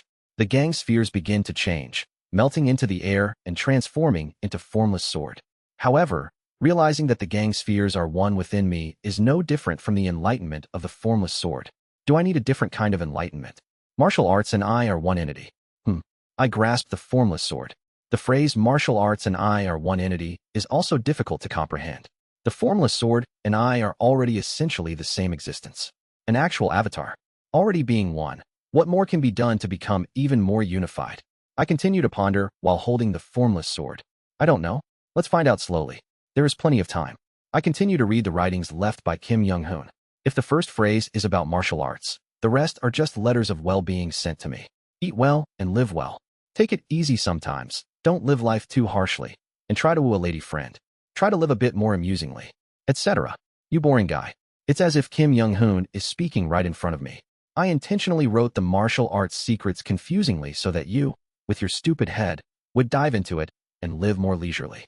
There's a way of life where you grind every moment like you. But how could that be the only way to live? Life is joy, so try living by doing what makes you happy. He's nagging. And that porridge you made, it was terribly tasteless. Practice cooking a bit. You dull guy. I'm off. Ha. Eat well and live well. The end of the writing. That is the end. There's no farewells like I'm leaving or take care. As if we can meet again someday, giving me hope. I'll endure.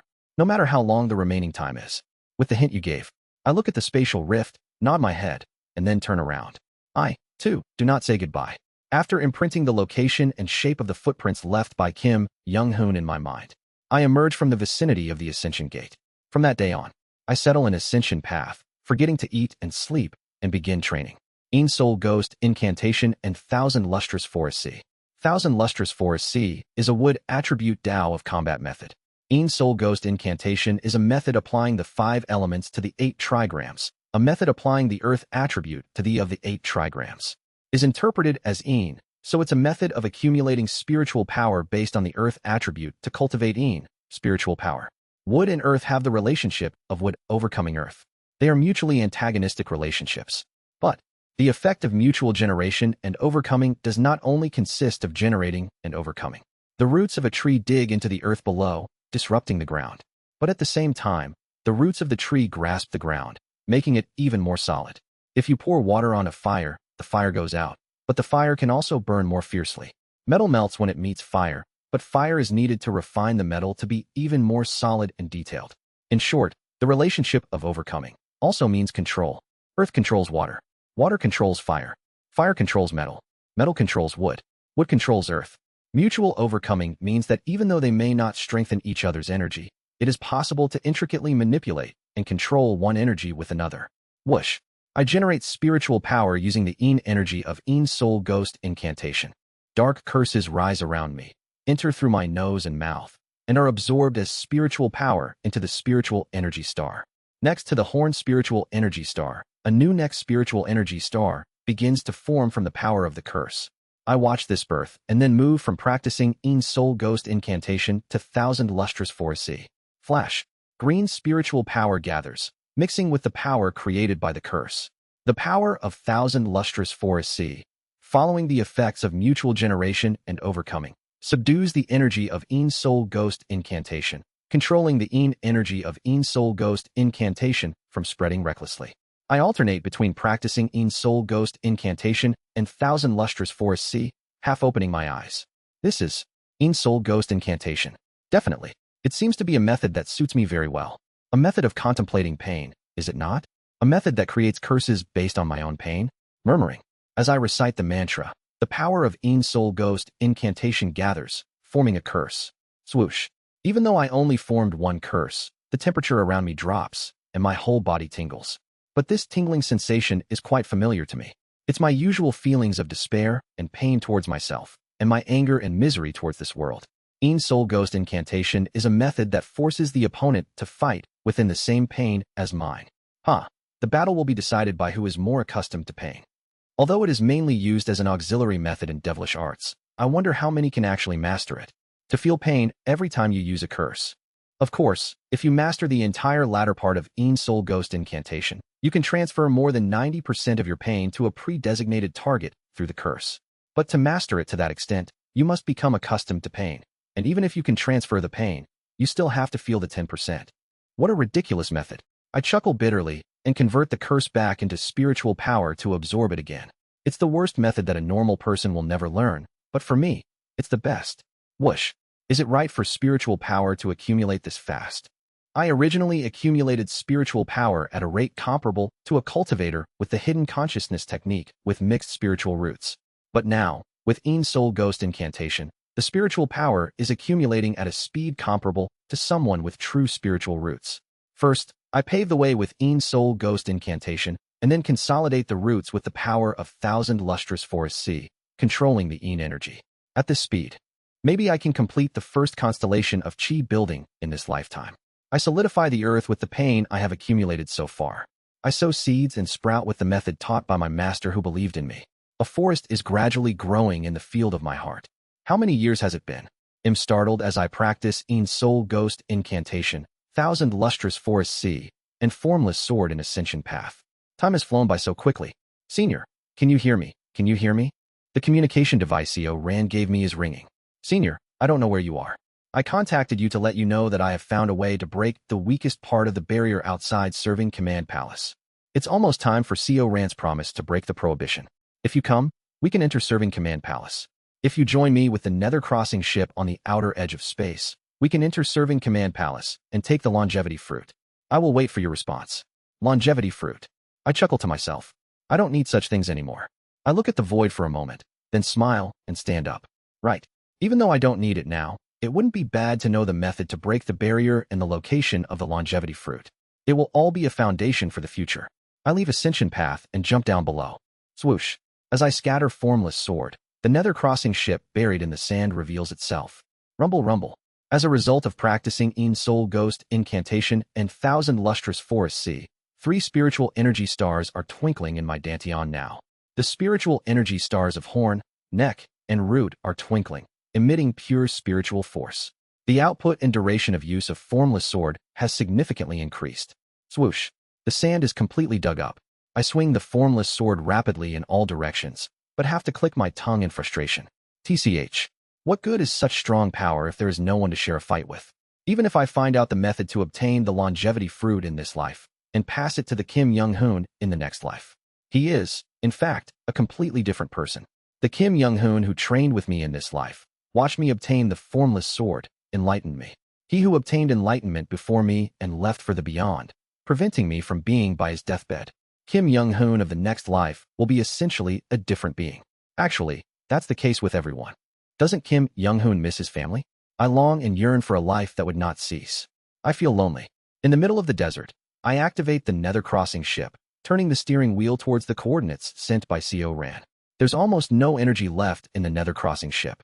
It will fall apart after 1 or 2 more voyages. Rumble, rumble. The Nether Crossing ship moves.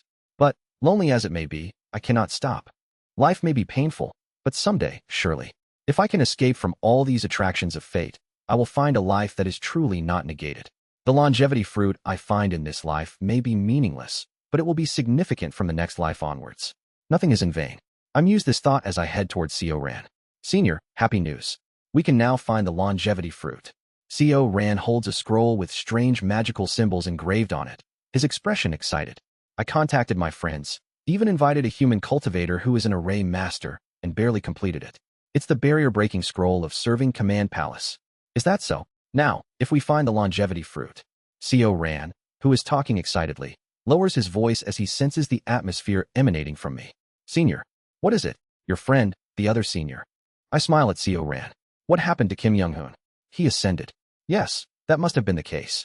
Becoming an immortal, he must be waiting for me in the far heavens. CEO Ran lets out a low sigh. I should have broken the barrier sooner. It's my fault.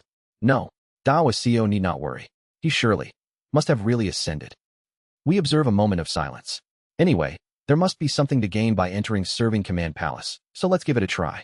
Thank you, Senior. I board the Nether Crossing ship and take the helm towards the coordinates shown by CEO Ran. Now, it's time to enter this place called Serving Command Palace. Rumble, rumble. The Nether Crossing ship leaps through space. In the pitch-black darkness, we arrive at the outskirts of space and reach the Serving Command Palace floating there. Serving Command Palace still floats on the edge of space, unchanged in its appearance. Senior, I'll break the barrier. CEO Ran flows next to the jade-colored gate of Serving Command Palace, takes out the scroll he brought, and holds it up. Flash. A strange light emanates from the scroll, meeting the Serving Command Palace's prohibition. Crackle. Numerous magical symbols flow from the barrier, resisting the light from the scroll. However, The light from the scroll intertwines, pouring out magical symbols identical to those on the barrier. Crackle. The magical symbols of the barrier are neutralized by those from the scroll, and a crack starts appearing in one corner of the barrier. The barrier has cracked. Senior, please break through that spot with your strength. I raise the formless sword and break through the outer wall of Serving Command Palace. Boom. CO Rand follows me in, and I look around the interior of the wall. The inside is overwhelmingly larger than the outside. It looks like space is massively compressed. Numerous corridors and buildings stretch out. Wow, it's incredible. CO Rand enters and looks around. Creak. Suddenly, when I turn around, spiritual energy gathers at the broken outer wall, starting to automatically repair it. It seems to have an automatic repair function as well. Will there be no problem getting out? Yes, I brought one more barrier-breaking scroll. CO Rand takes out another scroll. I look at the scroll, memorizing the formation and magical symbols engraved on it for use in the next life. Based on the information given by an elder of the Sea Dragon tribe who visited Serving Command Palace before, I'll guide you to the arboretum where the longevity fruit is said to be. CO Rand says, pulling out an old map from his pocket. The map looks decades old, fragile and worn. I silently follow CO Rand, observing various corridors of Serving Command Palace. And then, I sense something odd. It feels like the first time I entered the abandoned Nether Crossing ship. It's quiet, and many of the structures are somehow all destroyed. Taoist CO. Yes, Senior? Doesn't something seem strange? What do you mean? I point at a collapsed hall with a giant slash mark engraved on it. Were the structures inside Serving Command Palace always built like this? CO Rand looks confused and awkwardly scratches his head. Actually, I've only heard about it and never entered before. I frown. It's an odd feeling. And this strange feeling grows as we pass a pile of debris in the corridor. Mad Lord's puppets? The debris have the same engravings as those I had seen inside the Nether Crossing ship. Not only the debris of Mad Lord's puppets, but other remains are also visible.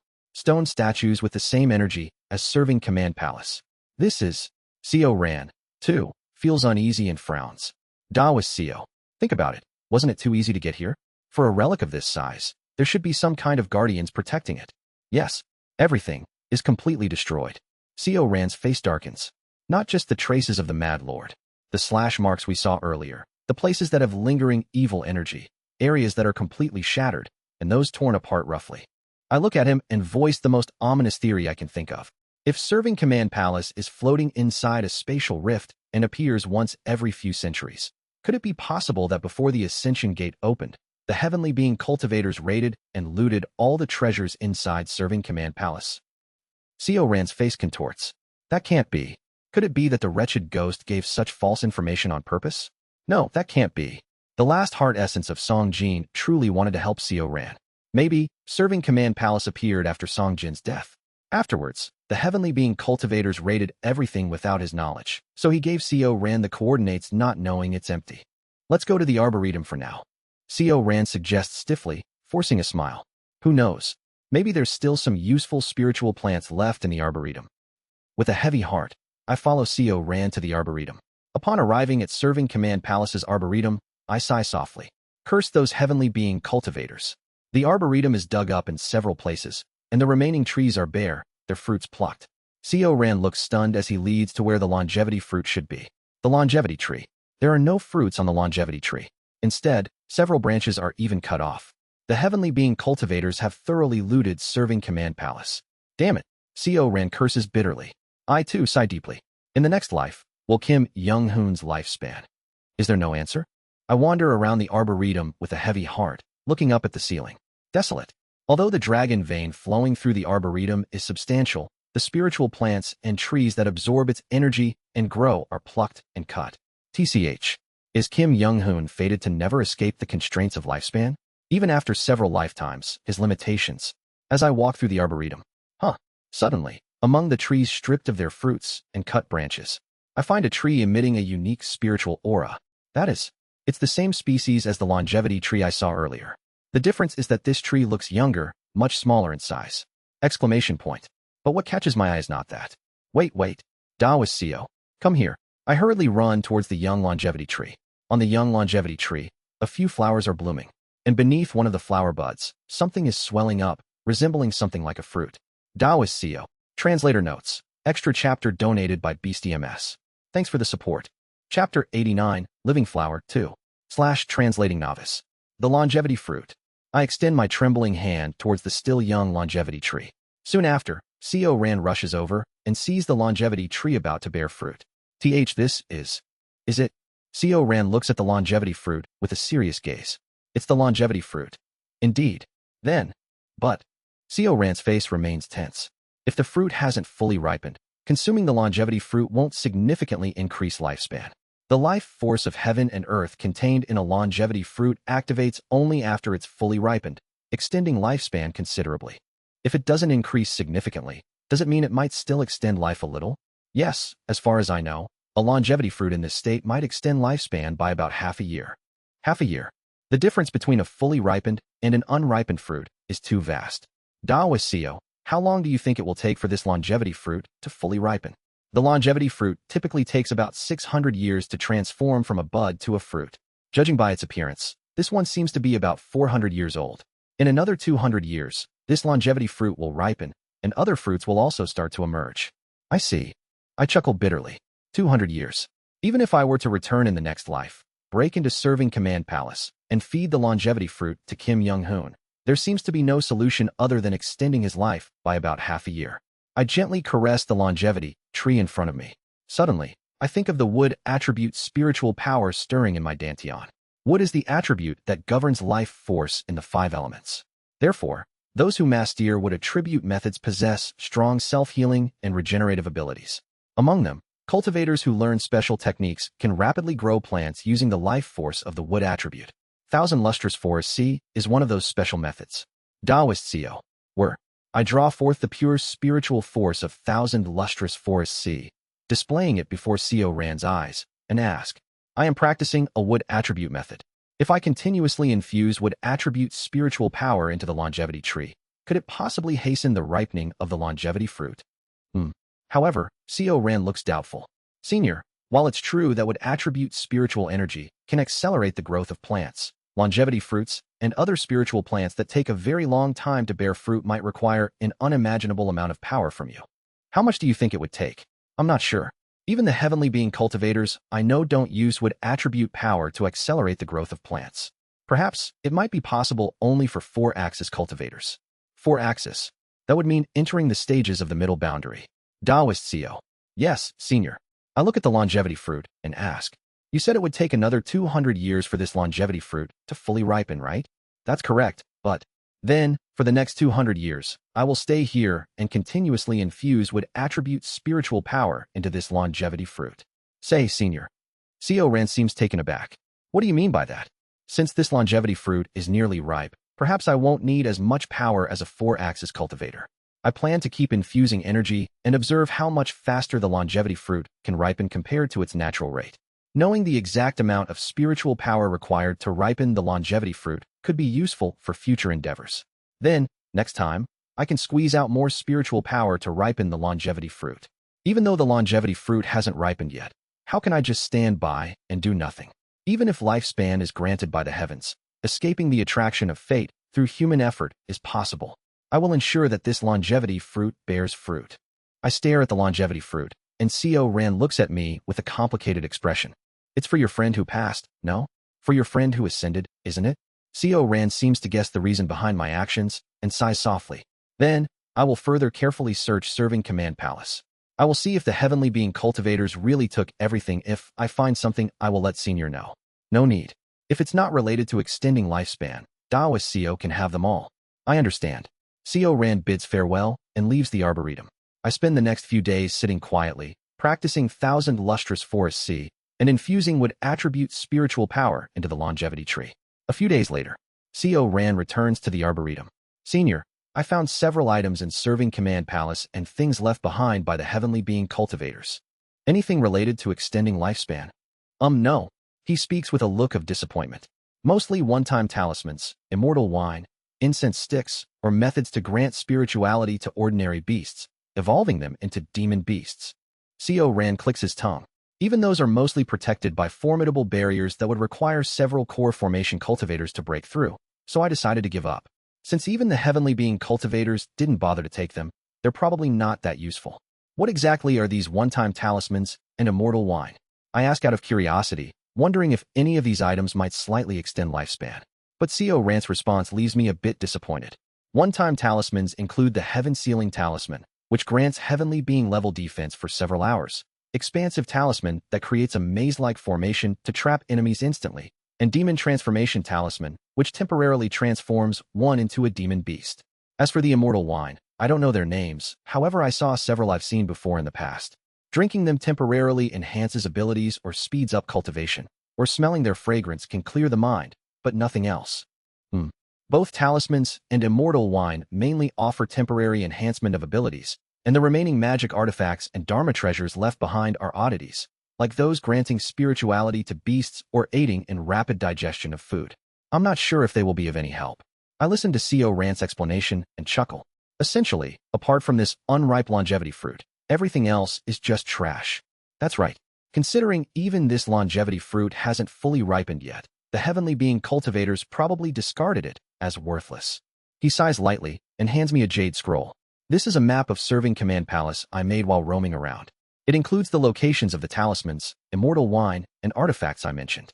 Honestly, each location is protected by barriers that would require multiple core formation cultivators to break through, so the locations might not be of much significance. But since you plan to stay here for a long time, I'm not really interested in anything except items or elixirs that extend lifespan, so I probably won't bother looking for them. But I appreciate Daoist CO's kindness, knowing them might be useful later. I take the Jade Scroll from CO Ran and embed the structure of Serving Command Palace in my mind. After handing me the scroll, CO Ran speaks. Then, Senior, I will take my leave. There's no point wasting time in this abandoned palace. Very well. How do you plan to leave? I can take you out to the outskirts of space with the Nether Crossing ship. Oh, thank you. I briefly leave Serving Command Palace with CO Ran and sail the Nether Crossing ship, docked beside Serving Command Palace, to take him outside the void. By the way, Senior, if I'm correct, Serving Command Palace appears on the continent once every few hundred years. Perhaps, while you guard the longevity fruit, Serving Command Palace may appear in the mortal realm, and other core formation cultivators might enter. That's fine. I should be able to fend off core formation cultivators. Haha, as expected of you, Senior. Then, I'll take my leave. CO Ran transforms into a dragon and flies away towards the sea. He has been quite loyal, making sure to say everything that needed to be said, but I could feel his apprehension towards me. He left in a hurry. After all, who wouldn't be apprehensive about staying with a human cultivator of core formation level? I feel a slight bitterness as I watch CO Ran leave. In any case, he survived in this lifetime. Demon beasts generally have much longer lifespans than humans, especially the dragon tribe. Given CO Ran's lifespan, will, and talent, he has a good chance of becoming a core formation demon beast in the future. It's for the best. After watching CO Ran for a while, I sail the Nether Crossing ship back to the void where Serving Command Palace is located. Serving Command Palace's prohibition CO Ran had broken is regenerating. And, rumble rumble, the Nether Crossing ship, which I have been using so far, begins to disintegrate. This is the last time. Its remaining energy has finally run out. It lasted well. I jump off the Nether Crossing ship, entering Serving Command Palace before the barrier fully regenerates. Behind me, the Nether Crossing ship shatters into pieces, scattering into the void of space. I watch the disintegrating ship for a moment before entering the depths of Serving Command Palace. Now, once again, it is a time of solitude. I focus more on practicing Thousand Lustrous Forest Sea than the Een Soul Ghost incantation. It's because I need more spiritual power from Thousand Lustrous Forest Sea to infuse into the longevity tree.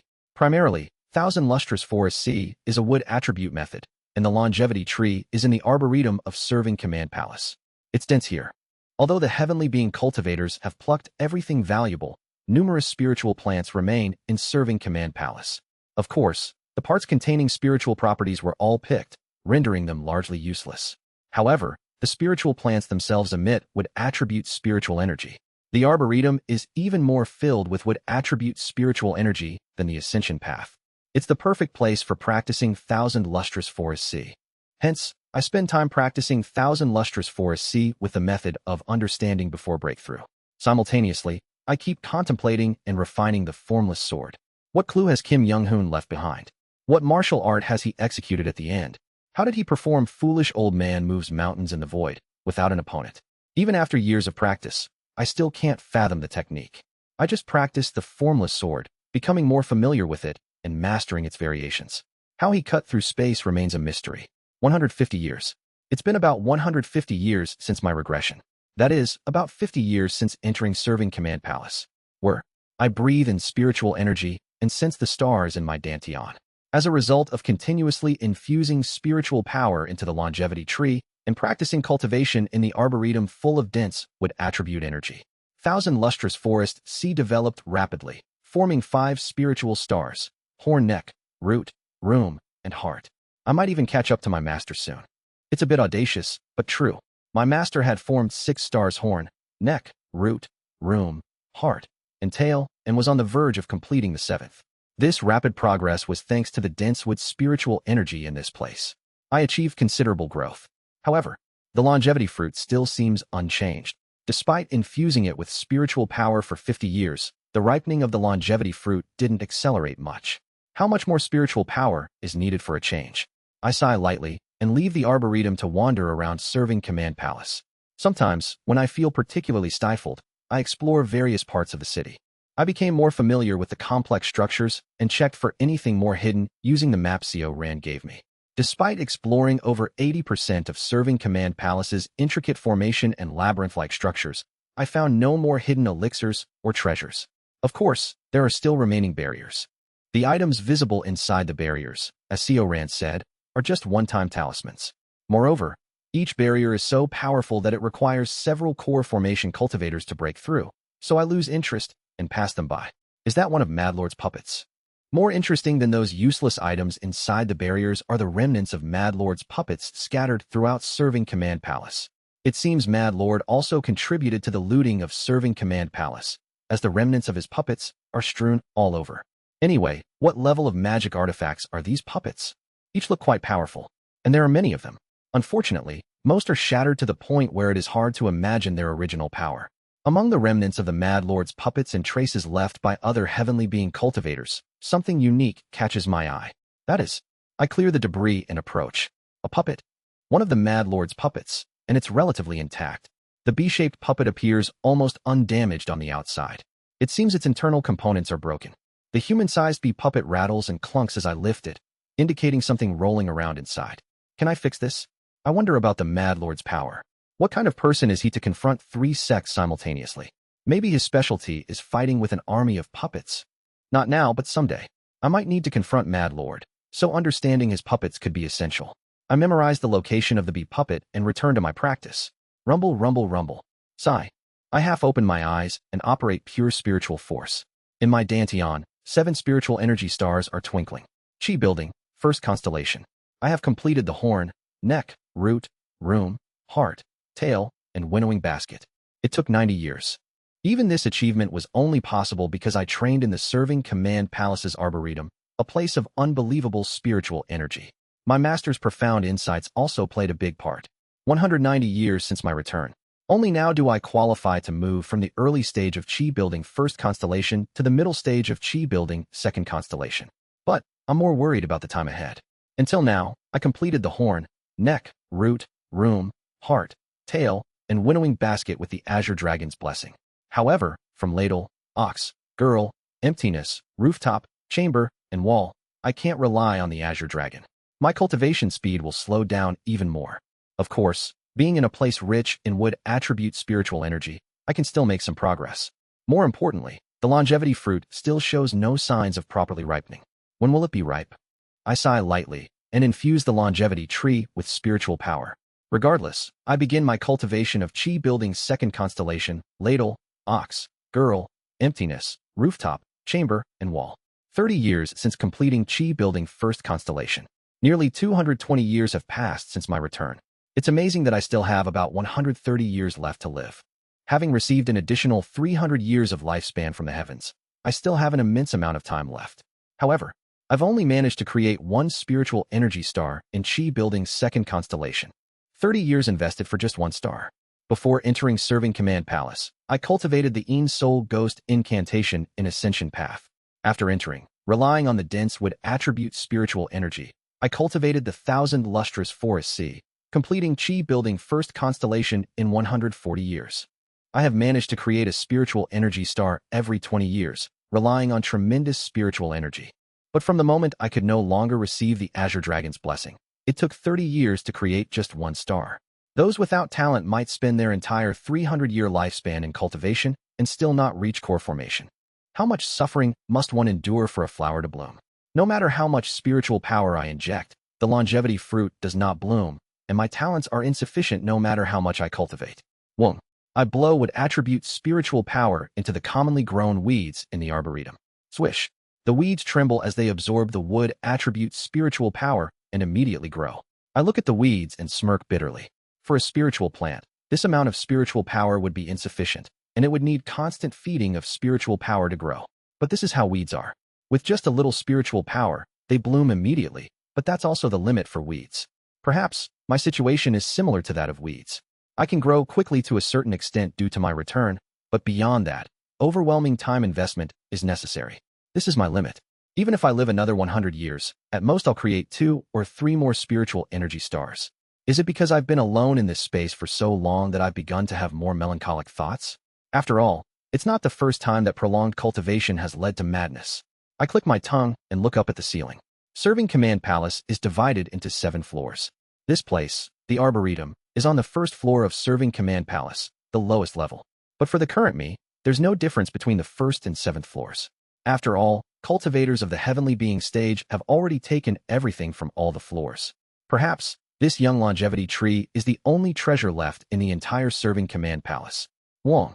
I infuse the longevity tree with more spiritual power, imagining it growing and piercing through all floors of Serving Command Palace, becoming massive enough to shatter the entire structure.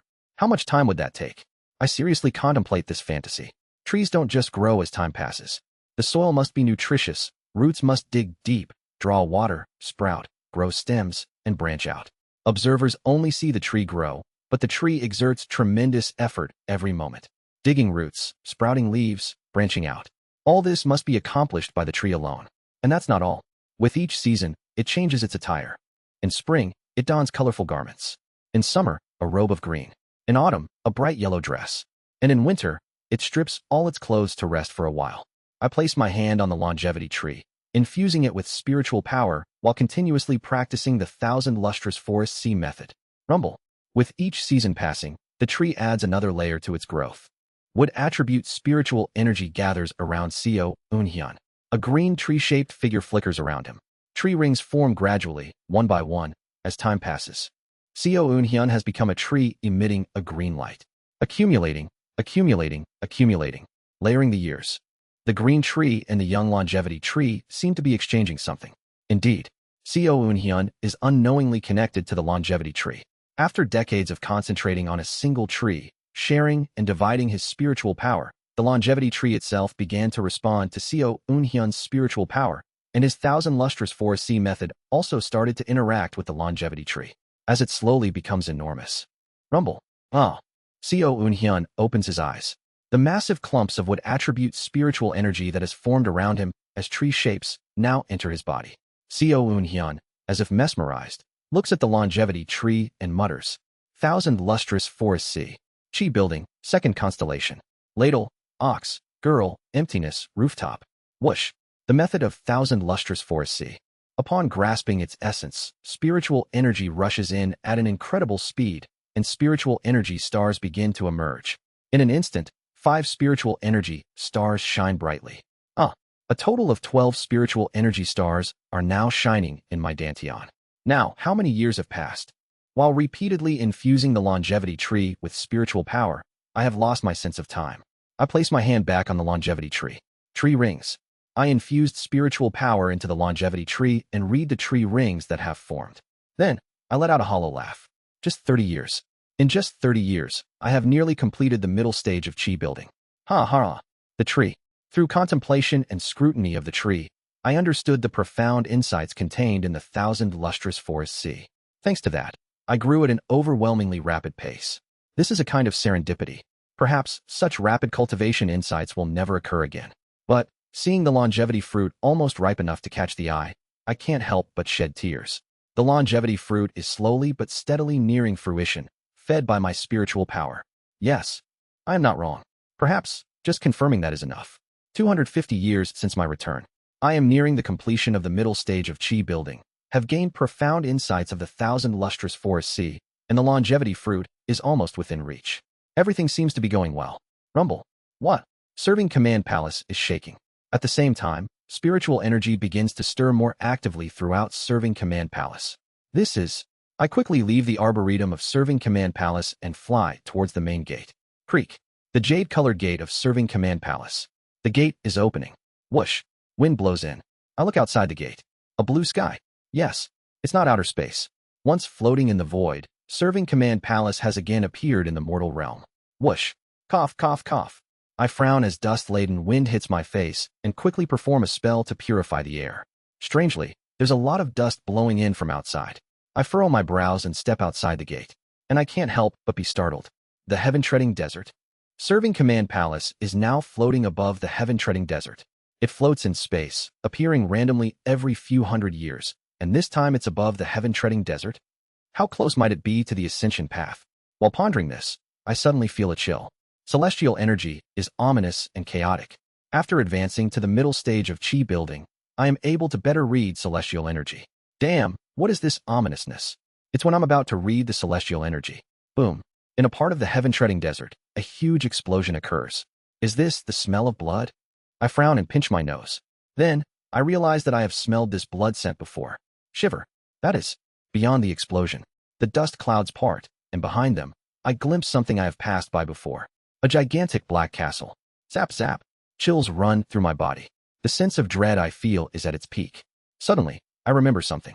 The Great War 200 years later. Thinking about it, the 200-year mark was from the perspective after I had lived for 40 or 50 years. Meaning, now, in the 250th year of my regression. Is it now, the time of the Great War? Then it happens. Boom. From the explosion site, several figures begin flying towards Serving Command Palace at high speed. Is that flying escape technique? Dozens of figures are flying towards my location, each one a core formation realm clan head or elder from the Cultivator clans. Serving Command Palace has revealed itself. Everyone, take cover inside.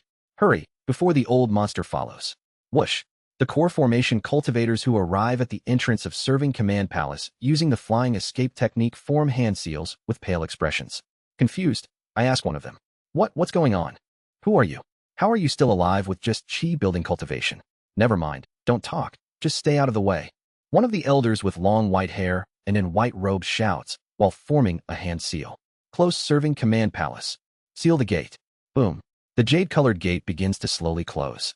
And then, from the explosion site, a few core formation cultivators who haven't reached Serving Command Palace yet are heard shouting towards us. Wait, fellow Taoists. Please wait. No, don't close it yet. Wait. Creak bang. However, the core formation cultivators inside Serving Command Palace quickly form more hand seals, and soon the city's gate close. It's closed. Finally, the core formation cultivators seem relieved. Hold on. What's going on? Seeing them catch their breath, I grab one of them and ask again. Who are Y-? At that moment, boom. Behind the jade gate, a bloodlight flashes. At that sight, the expressions of the core formation cultivators inside the hall turn white again. That old monster is knocking on the door. He won't break through, will he? Quick, everyone, infuse spiritual power into the gate to block him. As long as we can hold out until Serving Command Palace re-enters the void, that old monster won't be able to follow. Boom. Once again, when the bloodlight flashes behind the gate, the jade gate shakes as if it will open any moment. This is crazy. Is this the power of that old monster? Everyone gather. If we combine our powers, we can hold the gate. I don't want to. We're all going to die. Scatter in Serving Command Palace. If we hide inside, the old monster won't bother to find and kill us all. The elder with long white hair and white beard tries to rally the core formation cultivators, but they scatter throughout Serving Command Palace in fear. Oh no, come back.